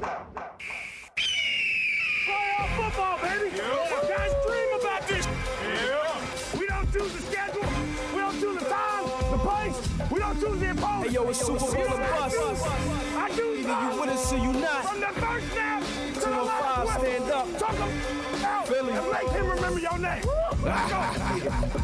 We know you haters never thought that you would see us in another one. We about to go the distance like Jalen pitching and Saquon runs. Heavy, we already down setting, let your defense come. And they gon' hit a brick wall and crumble into pieces, cause war in the trenches about strength and inches, you getting none. Tell them about that O-line boss, piece to the Eagles front. Nothing can save you when you subject to an Eagles hunt. Got it over the middle, getting just what the people want. First down and move the chains, hurts the Brown through the fade. Eagles touch it down, cut to the crowd, going too insane. The pride and passion, how we feel about this Eagles team. And you can say whatever, if you doubt us, use a brazen lane. Nobody like us, we don't care, and that's the crazy thing. Love makes the grass grow, we live and die by this crazy game. You lose when Kenny gains, well covered Devonta claims. 50-50 ball, he gon' take it and all you get is frame. Posterage, you got Saquon juking and speeding through. Reverse hurdle, Podzilla hurt him for yards, they feelings too. Jake already know at some point we gonna be needing you. Things happen, let's move forward, we still believe in you. Kellen, we gotta kill him, show him how high the Eagles flew. Sirianni keeping them focused, that's what great leaders do. The city wants y'all to win because you deserve and need it too. true. Hella high water, go birds and go make your dreams come true. One more step, Saquon take them to ground and pound town. One more yard, Jalen make them reset the downs now. One more throw to Devonta Grant or A.J. Brown. One more win, and we taking away the game's crown. One more sack, Sweaty give him a taste of cold ground. One more hit, Brandon take it away, it's ours now. One more pick, C.J. breaking and being zone bound. One more win, and we get the parade in our They say the defense wins championships, that's what the chatter be. Well, the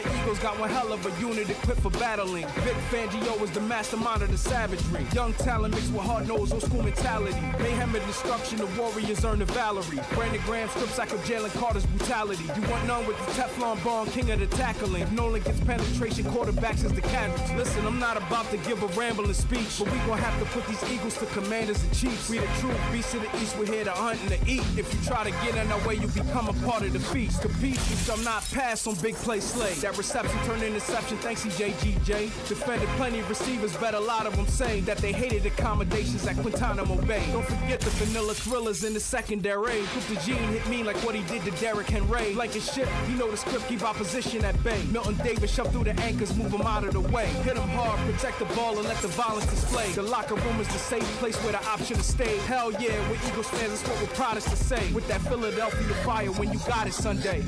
One more step, Saquon take them to ground and pound town. One more yard, Jalen make them reset the downs now. One more throw to Devonta Grant or A.J. Brown. One more win, and we taking away the game's crown. One more sack, Sweaty give him a taste of cold ground. One more hit, Brandon take it away, it's ours now. One more pick, C.J. breaking and being zone bound. One more win, and we get the parade in our town.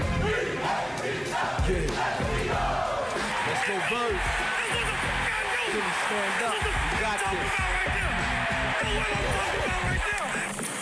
So that's what y'all want to see, huh? We got some unfinished business to handle. You already know how we want it. You already know how we want it. We're going to enjoy this. This is special. We've done a lot of specials like we talked about. But one more step, right? One more step.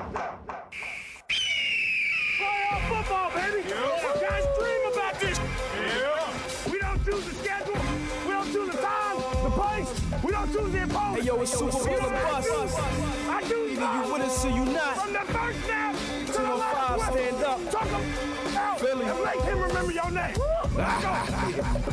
You know you haters never thought that you would see us in another one. We about to go the distance like Jalen pitching and Saquon runs. Heavy, we already down setting, let your defense come. And they gon' hit a brick wall and crumble into pieces, cause war in the trenches about strength and inches, you getting none. Tell them about that O-line boss, piece to the Eagles front. Nothing can save you when you subject to an Eagles hunt. Got it over the middle, getting just what the people want. First down and move the chains, hurt the Brown through the fade. Eagles touch it down, cut to the crowd, going too insane. The crowd and passion, how we feel about this Eagles team. And you can say whatever, if you doubt us, use a brazen lane. Nobody like us, we don't care, and that's the crazy thing. Love makes the grass grow, we live and die by this crazy game. You lose when Kenny gains, well covered Devonta claims. 50-50 ball, he gon' take it and all you get is frame. Posterage, you guys, Saquon juking and speeding through. Reverse hurdle, Podzilla hurt him for yards, they feelings too. Jake already know at some point we gonna be needing you. Things happen, let's move forward, we still believe in you. Tell him we gotta kill him, show him how high the Eagles flew. Sirianni keeping them focused, that's what great leaders do. The city wants y'all to win because you deserve and need it too. Hella high water, go Birds and go make your dreams come true. One more step, Saquon take them to ground and pound town. One more yard, Jalen make them reset the downs now. One more throw to Devonta Grant or A.J. Brown. One more win, and we taking away the game's crown. One more sack, Sweaty give him a taste of cold ground. One more hit, Brandon take it away, it's ours now. One more pick, C.J. breaking and being zone bound. One more win, and we get the parade in our They say the defense wins championships, that's what the chatter be. Well, the Eagles got one hell of a unit equipped for battling. Vic Fangio is the mastermind of the savagery. Young talent mixed with hard-nosed old school mentality. Mayhem and destruction, the Warriors earn the Valerie. Brandon Graham strip sack of Jalen Carter's brutality. You want none with the Teflon Bond, king of the tackling. If Nolan gets penetration, quarterbacks is the casualty. Listen, I'm not about to give a rambling speech, but we gon' have to put these Eagles to commanders and chiefs. We the true beasts of the East, we're here to hunt and to eat. If you try to get in our way, you become a part of the feast. Compete, you shall not pass on big play slay. That reception turned interception, thanks CJGJ. Defended plenty of receivers, bet a lot of them say that they hated accommodations at Guantanamo Bay. Don't forget the vanilla thrillers in the secondary. Put the gene hit me like what he did to Derrick Henry. Like his shit, you know the script, keep opposition at bay. Milton Davis shoved through the anchors, move them out of the way. Hit them hard, protect the ball and let the violence display. The locker room is the safe place where the option to stay. Hell yeah, we're Eagles fans, that's what we're proudest to say. With that Philadelphia fire when you got it Sunday.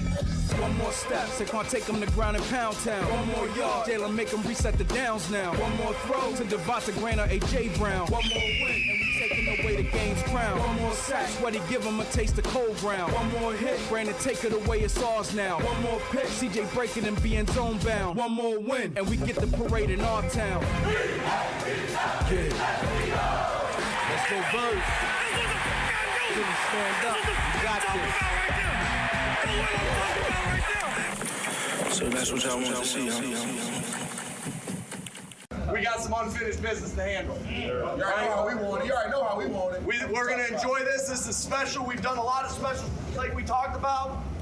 But one more step, right? One more step. Playoff football, baby. Yeah. Guys dream about this. Yeah. We don't choose the schedule. We don't choose the time, the place. We don't choose the opponent. Hey, yo, it's Super Bowl or bust. I do. Either you with us or you not. From the first snap to the 205, last stand up. Talk him out Philly. and make him remember your name. Let's go.